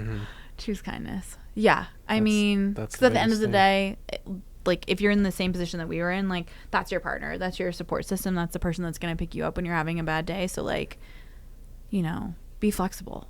Like, unless I can't think of a reason why that you couldn't be flexible, unless there's just like something you have to be at, or you have to be done for a job at a certain time. But like, try not to do that to yourself when you're hiking a long trail. Like, give yourself the amount of time where like you could take a 00, or you know, you could stay in town longer, or you could just do a 5-mile day or whatever it is. But like, give yourself that time, you know, because it's important. You'll look back and be like, sometimes the other person really needs an extra 0. yeah, And and that you've was gotta always suck me. it up and do the extra 0. Yes. Did you ever have conflict about finding that happy medium where it's like you don't feel like you're pushing too many miles, but you don't also feel like you're not able to challenge yourself enough? Yeah, and those were the days, you know, 1 or 2 times that ended up in me just kind of sleeping by myself, sad. And I think both of us were sad those nights. But then you got scared that night because you remember the I one in did. Vermont. Yeah. There, so the Bennington there's Triangle. it was like we were on the long trail, but also on the AT. And there was a shelter probably like 0.2 off, and I was like, I'm going to this shelter. I bet you $10 everybody's gonna be there. He's like, I'm going ahead. I was like, I will see you in the morning. And then there was like a scary. You ended up night hiking, and it was like scary. It was one of the only times I had night hiked on the AT, and it just felt off. And I was setting up camp in just this like kind of glade situation. It was like 3 or 4 miles to the next shelter, and I was like, I'm gonna push ahead to the shelter. Something just doesn't feel right. And then later, I learned about the Bennington Triangle. Have you guys heard of that? This is right outside of Bennington, Vermont. I guess there's been a bunch of different disappearances and stuff over the past 75, So 80 kind of like years. the Bermuda Triangle, but Bennington. Coincidence? I don't know. Maybe. Probably not. But You're just thinking back. You're like, I'm gonna go to a shelter where there's yeah, humans. I'm gonna push on. Yeah. Yeah. Is that near Killington? Before. Okay. Yeah. Yeah. All right. But yeah, so I mean, those moments happen where you kind of just have to be apart from that person, I think, and maybe subconsciously both of you are kind of like pushing each other away. Just to have like in a that sense, space. just to have that space and just to reset for. That's a good piece of advice, I think. You know, spend a day apart every once in a while if you're hiking together. Yeah. With a partner. Because there in the morning, I was never mad. I was always like, hey, what's going on? Like, let's hang Yeah. out. Like, what's going on? How was your night? As long as it's safe and Yeah. you know you're not Yeah. putting the other person in danger by hiking alone. Right. Did you give any reassurances to make Annie feel that comfort level where it's like, hey, I'm going to hike on, but I will see you tomorrow? Like, I will wait for you. You know, is there anything like that happening? Yeah, I think I always knew, and I think you always knew that I was going to be there Yeah. for you in the morning. That was kind of unspoken for sure. Yeah. Like, I don't even know if you had to say it. Like, I knew that you were going to be there. Mhm. Yeah. For Yeah. sure. I don't think there was any. But there was definitely like a I love you at the end. Like the first time we Yeah. said I love you, where were we? Outside of a Giant in A Maryland, grocery store. Was it Maryland? Pennsylvania. I don't know why in my mind I thought it was in Tennessee, but it's fine. I don't think there's any Giants in I think I said I love your face. I said I love your face. Yeah. Outside of the supermarket. Yes. After a resupply. Yep. which was like my biggest anxiety. God, I hated to resupply. And it was my favorite thing in the world. Oh yeah, I love resupply. What do you like about it? I think I was just so stressed out because then I started being like this like weight freak, and I was like, oh, like it has to be 100 calories for every ounce, or like I'm not gonna eat it. So I was just like getting like pork rinds and like pre-made bacon, and, like just like it was just awful. You were doing math in the grocery. Yeah, I was doing like hardcore. Yeah. I was like You had your holding things. I was calculator. like, oh, okay, this feels. It was just terrible. Yeah. It was terrible. And then I just ended up eating the same thing all the time. And I'm like, I would always get like mac and cheese and then like barbecued pulled pork. Done. Yeah. As someone who's done the math, to save a future hiker, what things should they just gravitate towards in the grocery store? Oh my god. I never thought of pre-cooked bacon. That's clever. Oh yeah, when it was ramp season. So ramps are like a young garlic for folks that don't know what ramps are, and they grow wild in Tennessee and North Carolina. But yeah, I had pre-cooked bacon, and then I was still eating ramen then, even though I don't like ramen. But it was like the creamy chicken one, some pre-made bacon, like pre-cooked, some ramps, Ooh. delicious. That's nice. Lightweight things, pork rinds. If you like pork rinds, The go pulled for it. pork packets from Walmart. Oh yeah, those Those are really good. Pork packets. The They're like pulled pork pulled packet, pork. barbecue Pulled- pulled yeah. pork, Got and it, you got just it. throw those in ramen, throw those Yeah. in a Nors. much better. That's I would also advise everyone to check your expiration dates because that's how I got sick. Oh, So this is from This is grocery store. This wasn't No, a no, restaurant no. situation. This was so. It just makes me sound like such a ding dong when I tell Hostels shall not be named. when I tell the story. So this was another. Jake wanted to hike longer, and I was like, I need to go into town. I gotta lay in a bed. I'm tired, and so I went to this like hostel, which it's not a hostel anymore, so no one has to worry about this. But they had a little hiker store, but I guess they didn't take like no one hiked in 2020, so they kind of just left all their stuff from 2020. That's tough. Yeah, so I had a tuna packet that was in the bottom of my like food bag for like probably a week after I got it, and Well, yeah, then you didn't get food poisoning until Bland, so after Burke's Garden, and it was easily a week. yeah, and then I was like, we had gotten Burke's Garden was great because they took us to this like Amish bakery and we got like so much stuff. We had this like Cinnamon rolls. cinnamon roll, jalapeno cheddar loaf. It was so good, and I was like eating this tuna with this cheddar loaf, and I was like, I'm just chalking this up to like tuna's gross, right? It was so bad. Oh, so you knew that something was Well, askew. I mean, like, I was just like, this is awful, but I'm just like, I just don't like tuna. Why am I Sure. eating? Because I didn't have anything to mix with. It was just like tuna on Yeah. bread. Yeah. You know, I was like, this is bad, and it's gonna be bad no matter what. So just like eat it. And then like 30 minutes, we're like walking. There's like I guess like a decline, and then there's like a little bridge, and I'm like walking down. And I'm like, Jake, I just like need a minute. Like, go ahead and like meet me at the bottom. It took you a while. Yeah. So I like stopped and I'm like, whoo, man, that gluten's getting me. Because I thought I had like a gluten intolerance. No, it was definitely just like really a bad. rancid tuna intolerance. Yeah, really bad fish. And then, yeah, I get to the bottom and then like, it's just like, fire. I'm just like throwing up. Can't stop. Can't. And then I'm like, I don't know what to do. He's like, we have 7 more miles. I was like, buddy, I can't. I literally can't walk because I'm like yakking everywhere. So we had a guy, we called a trail angel. His name was Bubba. He was really sweet, but his car smelled like cigarettes, so that was really bad. He pulls up. I'm in the middle of throwing up. He pulls up the car. He's like, "Are you okay?" And I was like, "Yeah." Doing great. I was like, "How far is it? How far is it to Bland?" And he's like, "It's probably blah blah blah. I don't know, 10 minutes." And I was like, "Okay." He's like, "You think you can make it? Here's like a grocery bag, like a little Kroger bag." And I was like, "Okay, I got this." I'm like, "Can you just roll the window down?" And I'm like, my head's like out the window. It was bad, but You didn't yeah. puke. Not in the car, but That's like good. if the lady hadn't given me the key to the hotel room, like within the 10 seconds that she did, like it would have been like all over their like motel sidewalk. Like it was so bad. It was so bad. And then Jake finally, he did the 7 miles that I skipped and met me at the hotel, and I'm just like shaking and like can't. It was so bad. 24 hours of nothing, but like couldn't even drink water. And so you took care of me. You stayed with me for the day, and then yeah, I was down bad for 2 days, and then I tried to hike out, did 2 miles, got to the shelter. I was like, man, it's good enough for today. Yeah, but then I caught up finally around like Dragon's Tooth, I think. Mm-hmm. Yeah, So you kept hiking on. yeah. Yes. I could like tell in his eyes. I was like, you really want to keep hiking, don't you? He was like, mm-hmm. I was like, okay, keep hiking. I'll catch up to you. So yeah. Yeah. That was the week we spent apart. Yeah, got it. Yeah. I also have a note here that you guys both did the half-gallon challenge. We sure did. Of course. Who finished first? Jake did, of course. God, 27 he eats so minutes. fast. I took like 45 or something crazy like that. But You did the chunks. That was your I know. problem. You did the Don't. If chunks. you're doing the half-gallon challenge soon, get a plain flavored ice cream with no inclusions. It'll be much easier to eat. And don't wait for it to melt because that's cheating.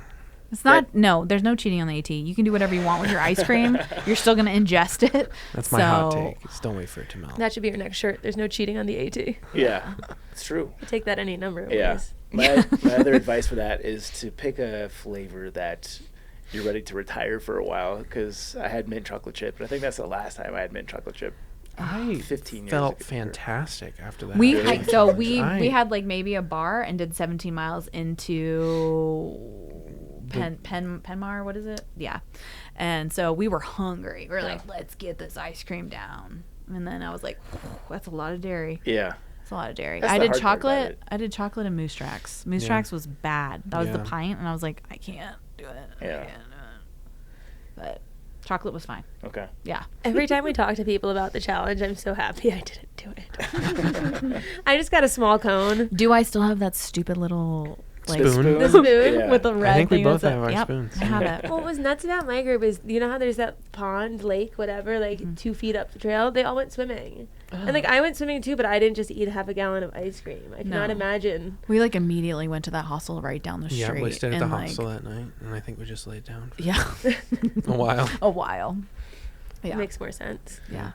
I have a prompt here to ask you about your scariest day on trail. Scariest day on trail. I think it's got to be the rattlesnake. Oh, yeah. What were you gonna say? Well, mine was the night in Bennington that I spent Oh, you were alone. really freaked out. That was scary. But Jake the, almost stepped on a rattlesnake in Pennsylvania. The day I that almost- to yeah. me was scary because I was behind him and he was like, whoa, whoa, whoa, and I'm like, Yeah. piling up behind him. Yeah. And this rattlesnake, she was like in the sun. There's a step down, just like in the trail, literally right in the trail. Jake could have stepped on it.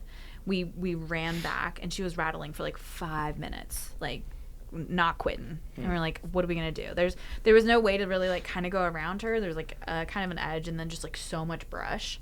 So we kind of just had to wait her out. And then finally she moves off trail, maybe like 10 feet or 20 feet off trail, still kind of rattling. Yeah. And then we book it. So you run as fast we as you run can. as fast as we can. So she's rattling. I'm like, if she fucking chases us, like it was so scary. But the worst part is for the rest of the day. Yeah, the rest of all the day, the I'm like- routes. The phantom like, rattles. I'm Yeah. like jumping. Like, we're just we couldn't hike as efficiently because No. everything was a rattlesnake. yes. Yeah. So it was just Well, I think too scary. on Far Out when they can upload the photos. Like I remember that got me in Pennsylvania, and Sunrise Lake was just not only is good or as Far Out saying like, hey, there's rattlesnakes that have been seen here, but they're showing photos of like the den of rattlesnakes that one person happened to find. And now every time there's a gap between the the rocks, my brain thinks it's full of rattlesnakes. Right. And you're like, do I jump? What do I do? Do I just like go around? Oh there my was God. there was one guy that there was like rattlesnake skins, and he like put a note. There's rattlesnakes here, like, but it was just like he piled up a bunch of the like skins. That was strange. Yeah. Yeah, dude. Not messing around with some snakes. Yeah, I could see how he might think he's helping. Yeah, but I don't not helpful. I don't think that would help me. Yeah, we didn't really have any bear encounters. We saw like a back end of a bear. He was like running away from us. One bear. We saw some moose, but nothing as scary as the rattlesnake. And then, yeah. Give me the timeline. AT 21, cohabitate in the bus beginning in 22. When does the PCT enter the equation? So that's March 2024. Okay. Oh wow. Yeah. So Yeah. we worked in Boston for 2 years, saved up money, lived in the bus, Saving a lot of money living in a saving school a lot of bus. money, Yeah, sure. working tech jobs. Yeah, and then we had just decided like, okay, we loved the AT, like we're gonna do the PCT. We're like didn't really do that much research about it. I did a lot. Okay, well I didn't. and Mostly you gear. didn't tell me about it, so I still didn't know. And I think we thought we were like, we don't want to be hot. We know we do not well in the heat. So if we start later, like when the desert is like just crazy and you have to like take siestas and all that, we're like, man, let's not do it. Yep. Let's just like start in March and see what happens. Like we can deal with snow.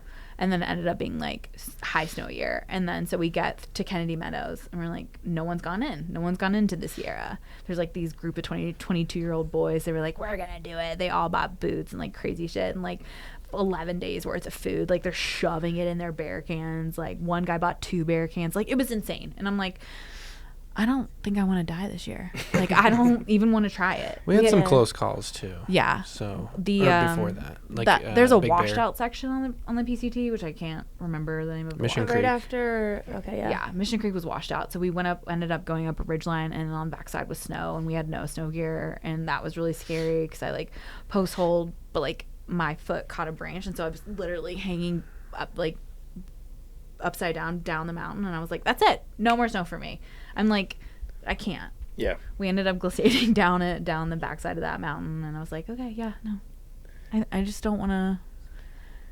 I think the PCT was more than we thought it was going to be, maybe. Or at least I thought that. From a social perspective too, I think we didn't do enough research about that. We thought starting in March it would be, still a bunch of people that start, and it would be similar to the AT in terms of social stuff, but everything's different.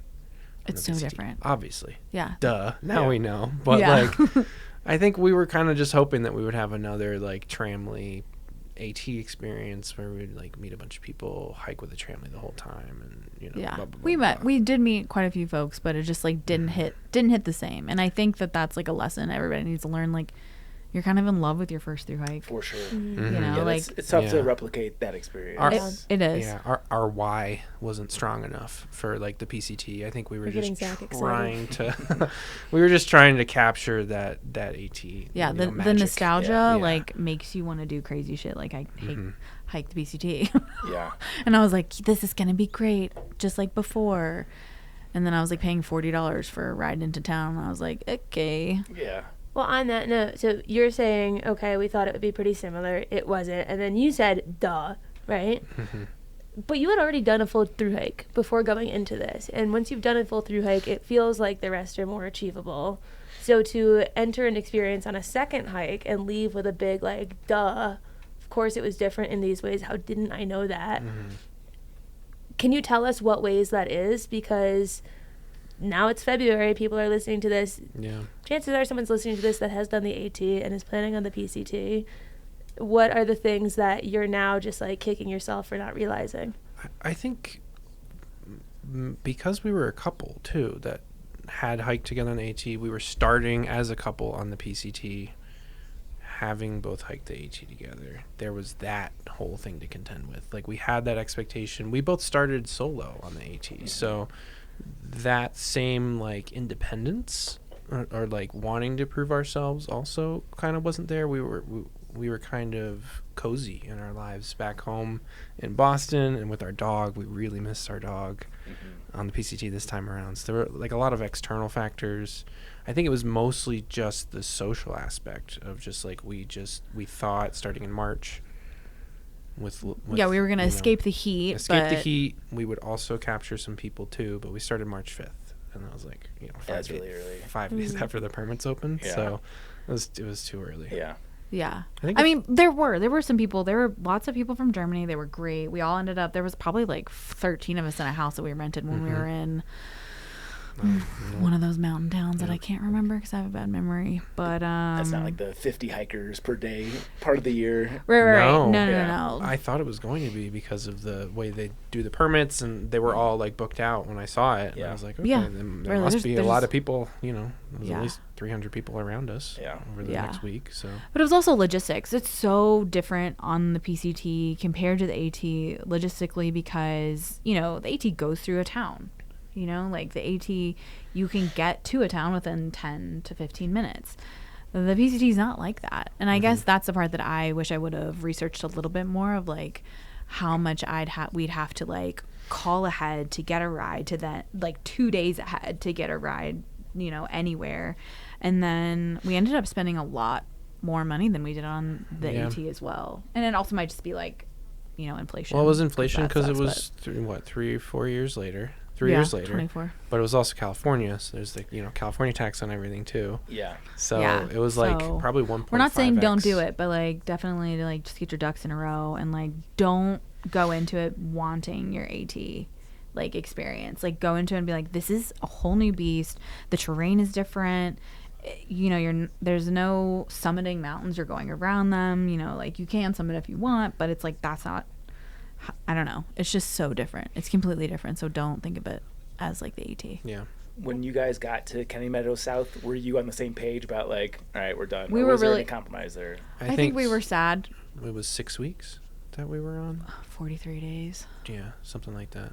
So I think after like the 3rd week, the seeds were starting to get planted of just like miss our dog a lot. Oh, but like he was saying, like when we got to Kennedy, yeah, we both. So were by like, the time we got there, the seeds were planted about halfway through that 6 weeks, and then by the time we got to Kennedy Meadows, we were on the same page. It was a full plant. Yeah, we were like, we're not gonna go into. I'm just like, I don't feel comfortable. We've never used our ice axe once. Yeah. Like, I don't want it to have to be the time that I'm almost about to die that I have to use my ice axe for the first time. Yeah. You know, like I'm not doing that. There's also no shame you did 700 miles through the desert. Yeah. That's a badass backpacking experience. We did. Yeah, we did it was get a pretty great. cool, And yeah, and we got every weather. You'd have rain, sleet, snow. Maybe it was hot a couple days. There was two days it was hot, but other than that, that's pretty much it. It was cold for the most part. Yeah. Any interest in giving it another go with like a more traditional time? I know like every year is different with just the luck of the draw with snow and everything like that, but yeah, I think I don't like to leave things unfinished, and I think about it a lot. I think we would start at Kennedy Meadows. Yeah. Maybe I don't know. once the snow clears. Yeah. And then, just finish whatever section we're going to do for that year. You guys have both hiked PCT, yeah? Mm-hmm. I just don't know how I feel about starting at Kennedy Meadows. I feel like that's probably not your best bet unless you've like really trained. I don't know. It'll be an ass kicker to go straight to above 10,000 feet. Elevation, Right. yeah. I don't think I want to do that, but maybe. I mean, but the Sierra is so pretty that even if you're a little lightheaded from the altitude, like you're just gonna be, you're hiking in a postcard the entire time. Yeah, exactly. I think the deserts was like the most boring. Not boring sounds mean. I don't want to be mean to the PCT, but like, yeah, compared to the rest of it, we really. I didn't love the desert. You don't have to sweet talk it to me. I love the desert. I love the little, micro flora and fauna that grow. Yeah. Yeah. I was like, I'm ready to not have sand in my shoes. Me and Zach both did the Sierra South, so I can't speak to Kennedy Meadows North either, because I skipped it. I didn't have any fucking business going in there. So I went back and I did the JMT, and that was great, and like a little bit of an ass kicker to start at that elevation and do that stuff. Right. But I think for JMT it's easier to go south. Yeah, and also thinking about like smaller trails, like I would love to do the Tahoe Rim Trail. I would love to do that as a honeymoon. Like we have 2 ideas. It's either going to be Aruba, because I'm turning 40, so it's either the TRT or Aruba. So yeah, we'll see. I can't go wrong either way. Very different right? experiences. Yeah, very different. Yeah. We're either having a trip. We call them either a trip or a vacation. So like sometimes we take trips, and then sometimes we take vacations. Yeah. Mostly trips. Yeah, mostly trips. But how many hiker trash are going to be at the wedding? oh my gosh, I think We've got both tramleys. Yeah, So the both first half tramley, second half tramley. Okay. yeah. And yeah. I think everybody's coming. I think a And the couple little, more. So we're the trash cats and then the shit cats. that's our trail family names. Yep. Because the second half tramley, they used to be the shitheads and we were the trash cats. So we kind of just merged that to the Merge shit those cats. names. I like that. So yeah, everybody will be there. We have some RSVPs flowing in, Yep. so we shall see. Everybody should be getting their invites this week. I think we've done this before in a Valentine's Day episode, unless I'm making it up in my brain, which sometimes happens. But a lot of people listen to Backpacker Radio on trail. A lot of people have little trailances happening on trail. A lot of people might find it hard to figure out how to bring up certain conversations or how to start certain topics. I think it's really fun to give them an easy entryway. Like, hey, I was listening to Backpacker Radio today, and they posed this question, and they said to ask who you're hiking with. What do you think? Right? Oh, yeah. So, with that in mind, what questions should someone listening to this press pause at their next break and ambush their partner with and be able to blame on hearing on Backpacker Radio rather than them thinking it themselves? Chauncey's like, let me put you on the spot real quick. It's easy question. Hey, on Backpacker Radio, they said, tell me about your life plans and your aspirations and your dreams. No, That'll help get to the bottom of everything. It's Really definitely quick. not going to be a snack break. Maybe that's a dinner conversation. It could be a dinner combo. Yeah, dinner combo. It could be an end of the day combo. Man, I don't know. Yeah. What, like, I love like random weird questions that people could ask. Like, what's your, like, if you were in jail, like, what would be your last meal? Okay. Come on. What I would be mean- your guys' last meal? Oh my gosh. Oh. I know this is like so random, but I love buttered toast. Like buttered, I mean, if it could be a lot Yeah, of cheap things, date. it would be like French fries too, because I love a good French fry. But like natural cut with like the skin on it, but like definitely like has to have some like crunchy salted butter toast.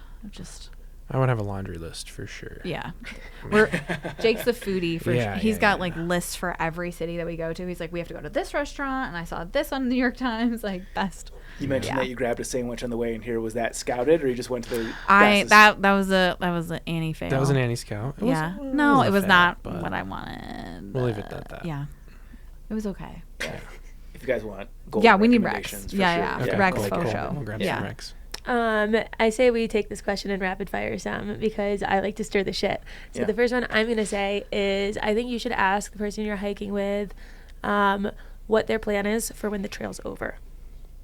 Doesn't have to be with me, but just, hey, what's your plan? And then you'll get a good idea of if they even have a plan and if they ask questions back. What's your biggest fear? Okay, Mhm. great one. I think another one is where do you see yourself in 5 years? That's a fun one to walk with. Like, hey, if you were 5 years from now, what would you like ideally be doing? When's the last time you shit your pants? Oh, yeah. That's a good one. Oh, one I had fun with on a trail is design your dream house. This is a really good walk and talk one. And you can learn a lot from this. But walking and talking, say, okay, let's design a dream house. Like if we could live in anything, what would it have? And you start off with extravagancies, and then slowly it's like, how many, do you want this in it? Do you want that in it? Do our lives seem to like have the same path? Are you saying school bus and I'm saying mega mansion? Like what are we saying? Yeah. You can do Yeah. that with dream job too. Yeah. Like, what's your dream job? Yeah. Like, what are your passions? Like, what are you into? Yeah. How geographically tied are you to the place that you've been living? Ooh, or like, Could you do you move? like love your family? Like, Do you want to be close to your family? Yeah. Would you ever spend the holidays at someone else's? Yeah. Yes. Mhm. Yeah, that's a good one too. Yeah. Okay, cool. Willing to relocate where you'd spend the holidays. Do you have any pets?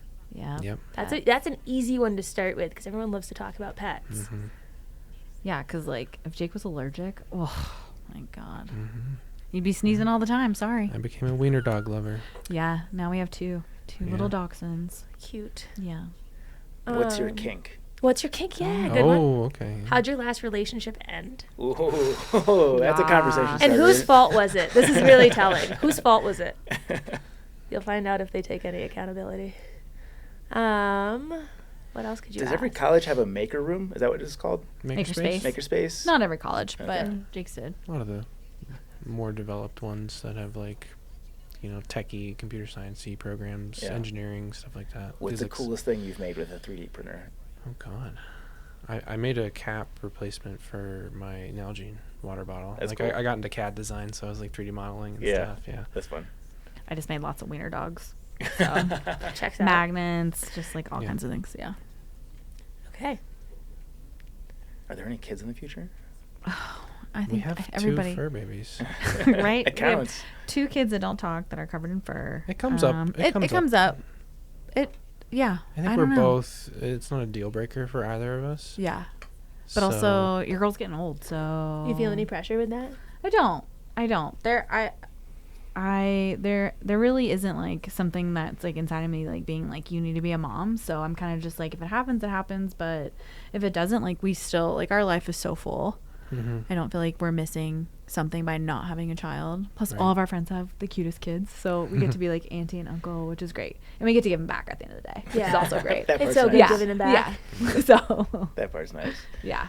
Good. Well, we'll wrap it with our sponsor question. Shout out to Topo Athletic. Use our code TREKWINTER15 for 15% off at topoathletic.com. Do you guys have a top performance enhancing or backpacking hack? Oh my gosh, KT tape. If I didn't have KT tape, my hike probably would have ended. Like my left knee was just much weaker than my right. And KT tape like saved the day for me. Splurge on a pillow, like luxury items. That it's not really a tech hack, but just like if your body's comfortable, then it'll reward you later. What do you use? Oh, just like a. You had a Thermarest, something. Yeah, Thermarest, but the pillow was like the Nemo pillow, I think. Okay. It was like the inflatable, but it also was kind of Yeah, gushy that too. one's like that's a heavier duty pillow. Yeah, to my yeah. understanding. Yeah, no, it was. Yeah, I definitely splurged for that. For the PCT. Yeah. People would be like, I would weight-wise. never. I think I just shoved a stuff sack full of like clothes I wasn't wearing. That was my pillow. Yeah. Yeah, I think your wedding ring was lighter than that on the PCT. Oh yeah, we were gonna get, so fun story really quick. Jake was gonna ask me to marry him at the end of the PCT, but since we obviously didn't finish, he had to like I don't know. You guys I had just to like waited and then reformulate the Yeah. plan. And then I he's bought I can't this. believe we almost missed this. Yeah, I was question. gonna say we gotta Fucking end on the shit. McAfee Knob story. Yeah. I bought this little aluminum case, and it with the wedding ring weighed less than 2 ounces, engagement which I think is ring. pretty impressive. Yeah. Did It you like print it yourself? No, No. it's called a love locker, and it's like just super durable, and it like has grooves and magnets, and it stays shut. right. So And you had it in your fanny pack I the had whole it in time. the secret pocket of my fanny I had pack. no and idea. you had no idea. No idea. No idea the whole time, and I for the Bless first you. couple weeks was constantly just like checking my fanny pack, making sure it was still there. Surprised you didn't comment on that, but No, I mean, and then I was kind of bummed. We were both bummed that we got off the PCT. Yeah. And then we moved to Roanoke because we loved it when we stayed there when we were on the AT. And it was coming up on fall, and I was like getting the tram together, and I was like, I want to do it when the foliage is nice. he kept saying like, we have to go on this hike on Saturday. You're gonna go, Yeah. right? You're not gonna back out, right? And I was like, I'm gonna go. I, like, still, it's not clocking, right? And then that night before we go hiking, he's like vacuuming. Don't get me wrong, Jake cleans the house, but he's not vacuuming, right? Like, I'm vacuuming. It's fine. I like it. And so I'm like, honey, that's so sweet that you're doing that. You're helping out so much. Still didn't catch on. I'm no idea, right? So he's like, okay, we get up, we do this hike. I'm sweaty. I'm just like, everybody's there because it's fall leaves. So we like kind of scooch over. McAfee's right here. We scooch over kind of to the side. You can still see the knob, but whatever. Because there were day hikers. So many. Well, we're day hikers And they at that were point too. I know, but they were like, I know, right? I'm still a thru-hiker. But they were eating. Damn day hikers. They were eating lunch right off of the knob. So Right. I was trying to propose there. Right, in which front of couldn't happen. people, Yeah. And I didn't want to go up and be like, could you move? That would have spoiled the surprise. So I was Just like, Right. push them off. let's go. Yeah. Right. Right. Let's go to the side a little bit. Yeah. Where there's still a nice view and there's cliffs and stuff. And I'll just set up my camera here and it'll be a nice quiet Again, moment. still not clocking. I'm like, we're gonna take pictures with the leaves, Yeah. right? It's so pretty. So I'm like, he puts. I was like, yeah, it's he on the puts timer. The camera It's down. just He's taking like, it's photos. taking photos, honey. Just go for it or whatever. So I'm just like, whatever, doing my thing. And he like grabs my hands, and my back is towards like the drop off, right? And he's like, hold on a second. And so he's like, just come this way with me. And I'm like, what's going Yeah, on? I was like, don't be facing the cliff. Let's I'm, let me I'm face the cliff. excitable at most of the time. So, and he's like, goes into this speech. He's like, it's been 1,200 and whatever days since we met, on this like, trail. And I'm like, what? Did you just do that math in your head? Like, how did you know that? And he's like, shh, Still not I need to clocking. get through this. And I'm like, are you proposing? Like, it was so, I was like, I probably ruined it, the whole thing. But like, then I was like, No, it oh was my God, oh perfect. my God, oh my God. But then he didn't pull out the ring. And I was like, wait, what is happening? And then finally he like pulls out the ring and like gets down and is like, will you marry me? So it was great. And then I'm like shaking, but then also like, oh my God. And we walk back over to the knob. So and everybody saw what happened. And so like this one couple that had been like had their music and like were kind of being obnoxious. They were like, did you guys just get engaged? And I was like, yeah. Like, it was just, like, so surreal. And I was walking down, like, the whole time. Just And then kinda, we like, had 4 miles to go. yeah, then I was just, like, shaking the whole way down the hike. And then it clocked. Hey, you cleaned the house. Are our friends coming to the house? Like, because everybody lives in D.C. Most of our family lives in D.C. And I was like, are they coming to the house? And he's like, yep, everybody's going to be there when we get home. And I was like, oh, great. It was good times. Good times for sure. That's awesome. Yeah. That is nice. Well, thank you guys so much for sharing your story. Where should people go to keep up with you? Plug Instagram or anything that you want to share? It's just you. Yeah, I'm on the Instagram, socials. Annie Aubrey Adventures. That's it. I don't have any other social medias. Jake's not on the socials. Cool. Perfect. You guys want to stick around for segments? You don't have to. Yeah. Yeah, for sure. We have one love-related segment, so if you want to, we'd love your input. Yeah, Let's do it. we got nothing Okay. going on, guys. We're hanging. We came here for you and you only. Hell so- yeah. All No right. pressure. Take a quick break because Zach's got to pee. Yep. to the Trek propaganda portion of today's show. I'm just going to do the second one here. This is by, I think I featured this contributor before, former blogger, now writer for the Trek, Livy Weld. After 10,000 miles on trail, these are the 10 pieces of gear I'll never carry again.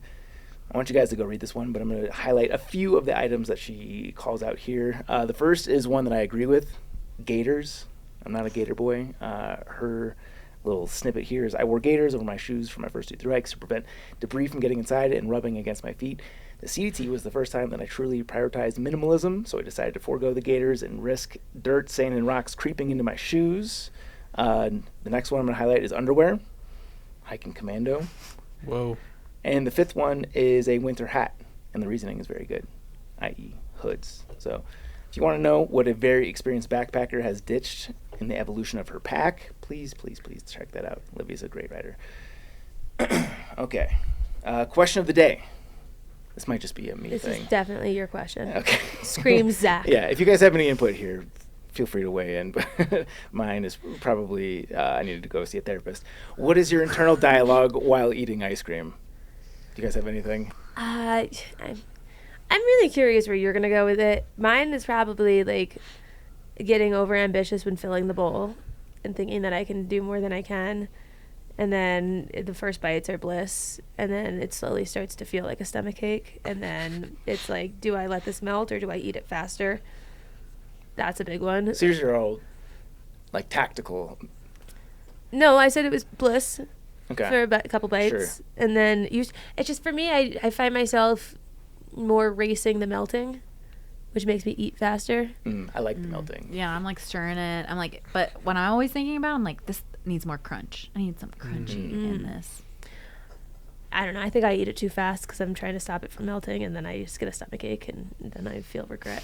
When What's it stops tasting like dopamine, that's when I stop eating. So, Well, so it's funny that you mentioned that, because that's kind of where my head is at with this, because I generally try to eat fairly healthy. I'm not like very good at it, but I try to. But I love ice cream so much that like basically every time I eat it, I have the thought like, this is what people who are addicted to heroin feel when they do heroin. Like, it's such an intensely like satisfying feeling that I have throughout my entire body. It's like I don't experience this with any other food. It's just ice cream. Donuts? Not anymore. I used to, but like now when I drink a milkshake, it's still all of the Those the bells and whistles firing, yeah, baby. exactly. Yeah, I'm so synapses. excited. But then the guilt comes in about like, No, I shouldn't stop be. it. Stop. I'm getting like the large milkshake from Dairy Queen or whatever it is. Hey, you gotta die something. You only live once. I know, I understand. But this is what I do every single time. So I do like the rationalization, like if being skinny means not eating this, not worth being skinny, would rather be dad bod soft. And then I go to like the, what's the stage of grief where you're trying to make amends with it, where I'm like, you know what? Tomorrow I'm going to have a 2-hour-long workout, or I'm bargaining, I think. I think it's bargaining. Yeah. I'm going through all of this within the first like few bites of eating ice cream. It's like it's an entire Oh, process. And then I don't end up doing anything different. I don't do a hard workout. that's why you front load the workout. Sure, you Yeah. earn the ice cream Yeah, as yeah, opposed to having to pay the penalty. That's a smart way to Exactly, go about yeah. it. But yeah, so apparently I'm just a weird person when it comes to consuming ice cream. But I go through that process every single time I eat it. It's like the first heroin, then like this is so worth it, and then it's like I gotta do something. Immediate regret. Yeah. Okay, that was good. I'm excited for this next one too. You texted out of the blue, furious. This is I guess kind of a perfect segue. So we do thing of the week. This is my enemy of the week, I guess we'll call it. I don't know if you guys, and I guess just you since you're on social media, on your social media feed, all of a sudden I'm getting like these like fitness recipes. It's like high protein dessert, whatever it might be. Yeah. And like I'm always intrigued by them, and like they sell them so hard. It's like they'll take the first bite and the eyes roll in the back of their head. They're And- like, you gotta try this, and then like camera shuts off and they just throw it in the trash. Yeah. You're like, okay. Well, and I've seen 100 of these because I'm always positive that they can't be good. So I eventually tried one. It was like a high protein Reese's peanut butter cup where they mix like the peanut butter protein and then whey protein in with just like plain Greek yogurt. Put that in the freezer, and then they melt chocolate and put that on top, and they put it back in the freezer, and then like put the spoon in, and it's got like a little bit of a crunch to it. It was so fucking disgusting. Neither Jenna or I could finish like a single serving of it. It was like, first of all, they were definitely lying about the ingredients, because if you go through and look at the quick cut of it, like you have to add something to make it the creamy texture. Like I did the yogurt and the protein powder and it was like clumping up. It was like, there's no way this is the right thing. So I added water to it. It froze, I poured the chocolate on, and both Jen and I started eating it. We just looked at each other. I think we each had like 2 bites. I ate a little bit more out of principle. And yeah, it's just like, now I'm never going to fall for those motherfuckers again. I had a very similar experience. So I'm totally with you on this, enemy. We saw a crock-pot recipe for buffalo chicken mac and cheese that was healthy, and you could freeze it, and it made really easy lunches. And I thought, this is perfect. We love buffalo chicken mac and cheese. My first red flag, which didn't stand out to me at the time because I do like this ingredient on its own, was that it used cottage cheese. Yeah, that's one Didn't of the stand red out to flags. me because I like cottage cheese. However, we finished this recipe. We had 12 portions that we froze, and we each had like half of one just to taste it before going to bed, because it was like a whole day making thing. This freaking sucks. Yeah. It's horrible. It doesn't taste good. It's still rotting at the bottom of the freezer. Like, we just, neither of us have wanted to go near it. And it looked delicious in the video. Yeah. No, those motherfuckers lie to you. Yeah. They're just trying to get your clicks. I'm going to have to go down and like send that video to you and show you exactly where they're lying, because you see like the fast cut of them adding all the ingredients, and it goes from like clumpy to smooth in no time, and somewhere in there is the lie. I could send you the buffalo chicken mac Yeah. video. I know exactly where to find it. All right. So fuck you guys. Yep. That's the moral of the Hate story. Today's Triple Crown, in the theme of Valentine's Day, is the Triple Crown of relationship hacks. We'll start off with our guests. Jake, kick us off. Are you familiar with the Triple Crown format here? No, I'm not actually. So we're each going to draft 3 items of this subject. We're going to do a snake draft. So it'll be you, then it'll be Pistol, Me. then we snake draft back. Yep. So Zach will go twice and then come back, and then you'll go twice and we'll come back. Like the body of a snake when it turns. Oh God! So I say one thing: Yep. Yes. communication. That's good. Nice. Get your lady some flowers. Jake gets me flowers every Saturday. Wow, a shit. weekly flower man. Yes. Well done. Yes. That's great. That's nice. Garrett used to do that. We need to tell him to do it again. Girl. I know. There's a courting Let's see if the phase. flowers keep happening Yeah. after. He doesn't. I told him He's not to gonna listen hear to it. this. Yeah. He's not gonna know. He's No, he gonna doesn't listen. I told him from the beginning he didn't have to. That gives me like a free space to talk shit. Anyway, okay. We do twice monthly, aka every other weekly, finance check-in meetings. So we go through all our accounts and we update our balances and go through any like outstanding things that need to get done. It's just maybe not for like a dating hack. You know, if you're dating someone and you're asking for that, that might come across too strong. But if you're married or newly into marriage, I think, well, I don't think, math shows that a lot of the times the finances gets defaulted to the man. And there's a million reasons why that's probably not the best. Like, if you don't have access, that's hard as a woman. If you don't know your financial picture, that's not good. And like, not even in a you could part ways someday kind of way, but like, you could get hit by a bus, right? And then what's the other person supposed to do if they don't know what's going on? And you don't want to leave someone in that position. So we do twice monthly check-ins, and eventually we'll get to once monthly, but I like the twice monthly because we're so new into the finance sharing, where it's nice to do the middle month one to check in on like, how much have we spent? How much did we think we were going to spend? Where are we over? I think especially as you're learning how to combine that part, being able to talk through like, what does this look like for us? How much do we actually spend? And getting those numbers is useful when bigger things come, like, are we going to buy a house? Are we going to have kids? How much is that going to cost? How much do we need to save for retirement? So we do that every other week. Spoiler alert, kids are a lot. Yeah, that's what I'm hearing. Just all of your money goes in the kids' basket. Yippee. My first one is, I've said this before, but I feel strongly about it. Let the small stuff go, which took a little bit of learning for me. I'm not a let the small stuff go sort of guy. And for me, that means just taking a beat before I analyze the thing that's pissing me off. Like, is this worth addressing, or is this just worth repressing and eating some ice cream over? But I'll call her out here because she's not going to listen to the podcast. But for example, we traveled for the holidays, and Jenna's suitcase is still outside of the bedroom, half full of clothes. And I could have said something being like, suitcase is still there. But in the grand scheme of things, I'm sure I do things that are 10 times more annoying to her. So I let that one go. That's good. I like that advice, Jake. Can you just let I've started unpacking the suitcase. Yeah, he's like, I'm just gonna do it for you. I'm like, okay. That's He's nice. like, See, that's a better guy. That's a better guy. Although I would fuck it up if I did it. So for the best that I don't. Snake draft, my turn again. This is more, I think, probably catered to when you've got kids, but be a yes man. Anytime Jenna asks me if she can go out and do anything with her friends, go to the gym, whatever it is, like, provided it doesn't like directly conflict with work, the answer is always yes. That way I know when I ask, the answer is almost always yes as well. So,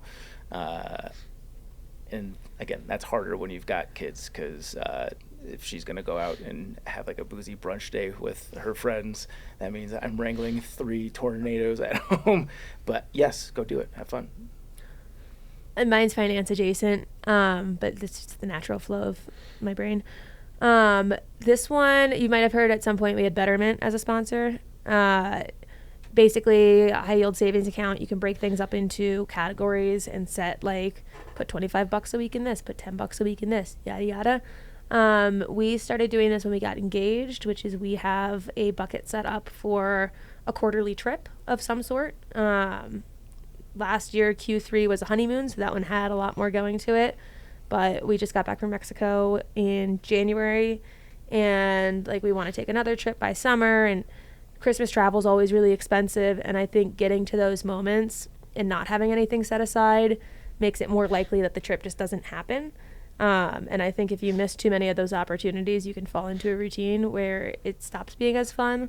But if you set aside $10 a week or $20 a week into a category for something like that, then the time comes and you take this trip and you realize like, wow, I actually don't need to like panic about my financial situation right now because I already pre-funded this without even noticing, and I feel like I can take this trip without feeling any guilt. I think that's been really nice for us, because it's like we are now going from a place of being like, oh, we should do this one day, to it being like, oh, we should go to Hawaii. And it's like, okay, how much do we think we'll spend on that trip? Is that going to be a Q2 or a Q3? You know, like, where is that going to fall in the bucket?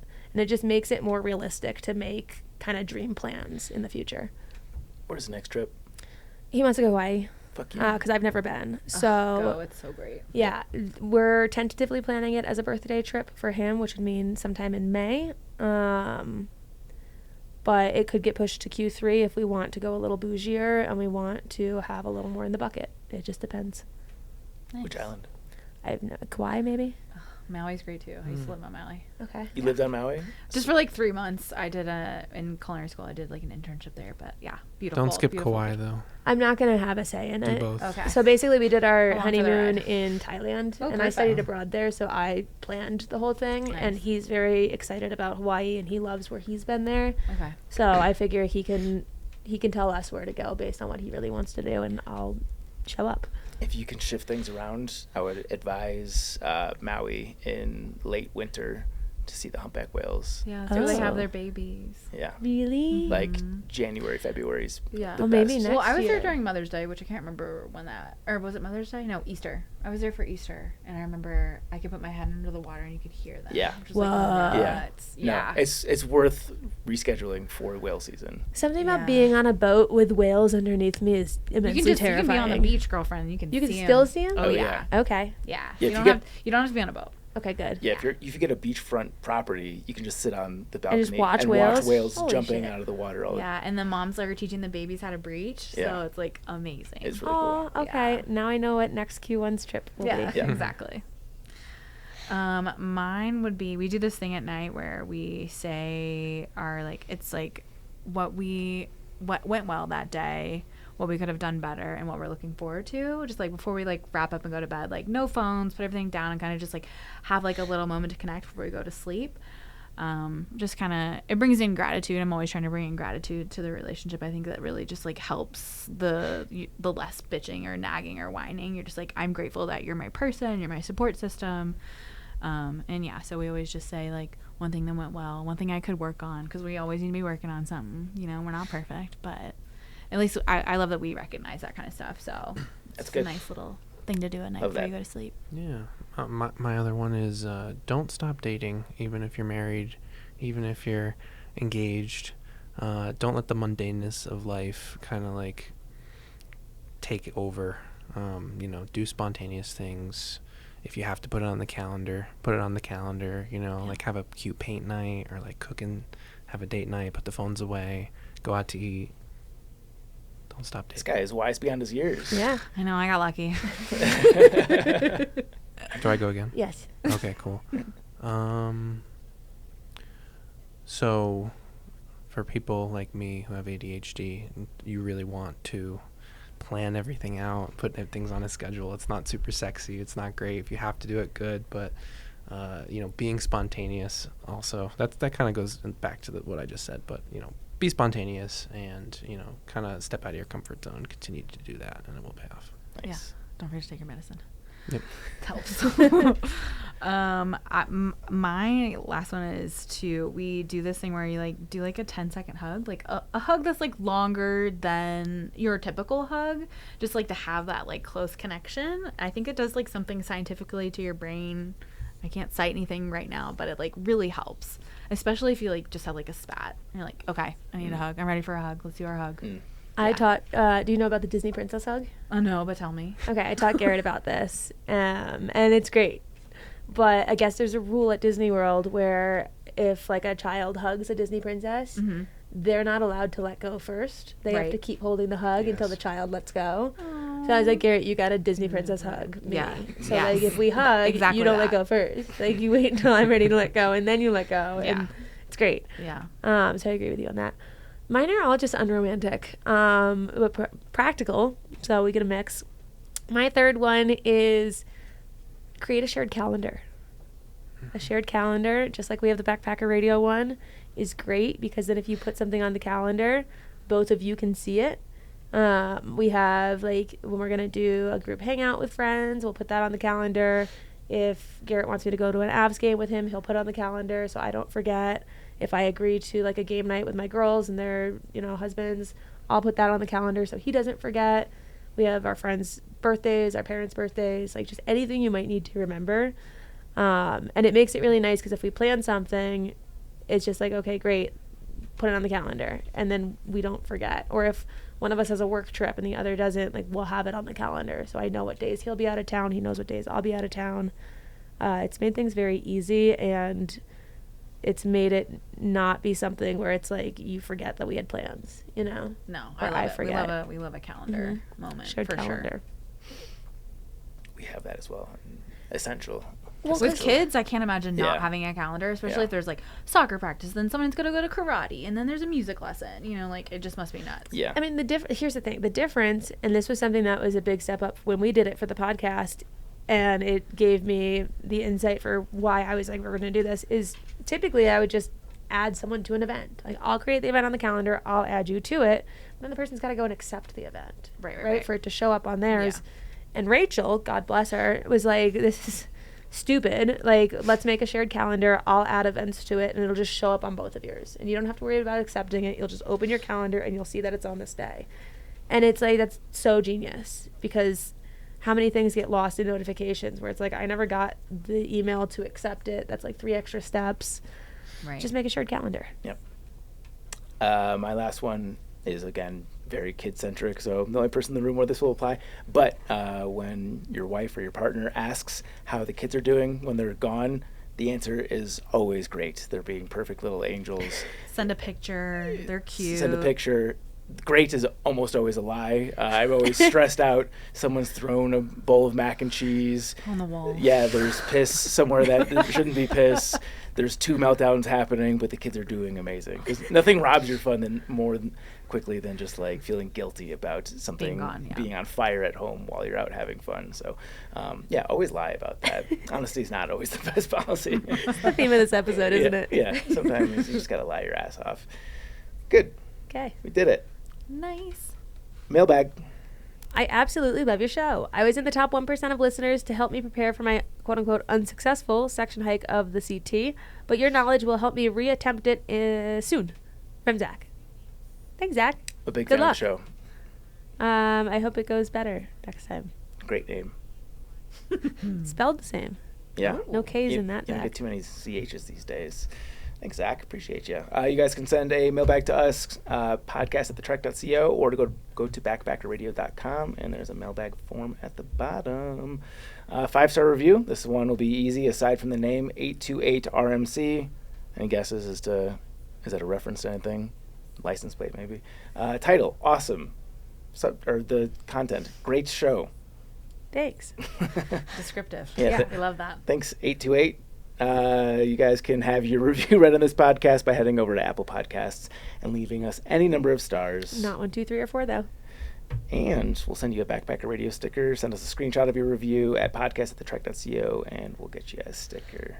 Thank you to today's title sponsor, Topo. These are the best shoes out there. I fucking love them. I'm going to be doing another 150-mile hike in the same pair of my Pursuit 2s. I put hundreds of miles in them already.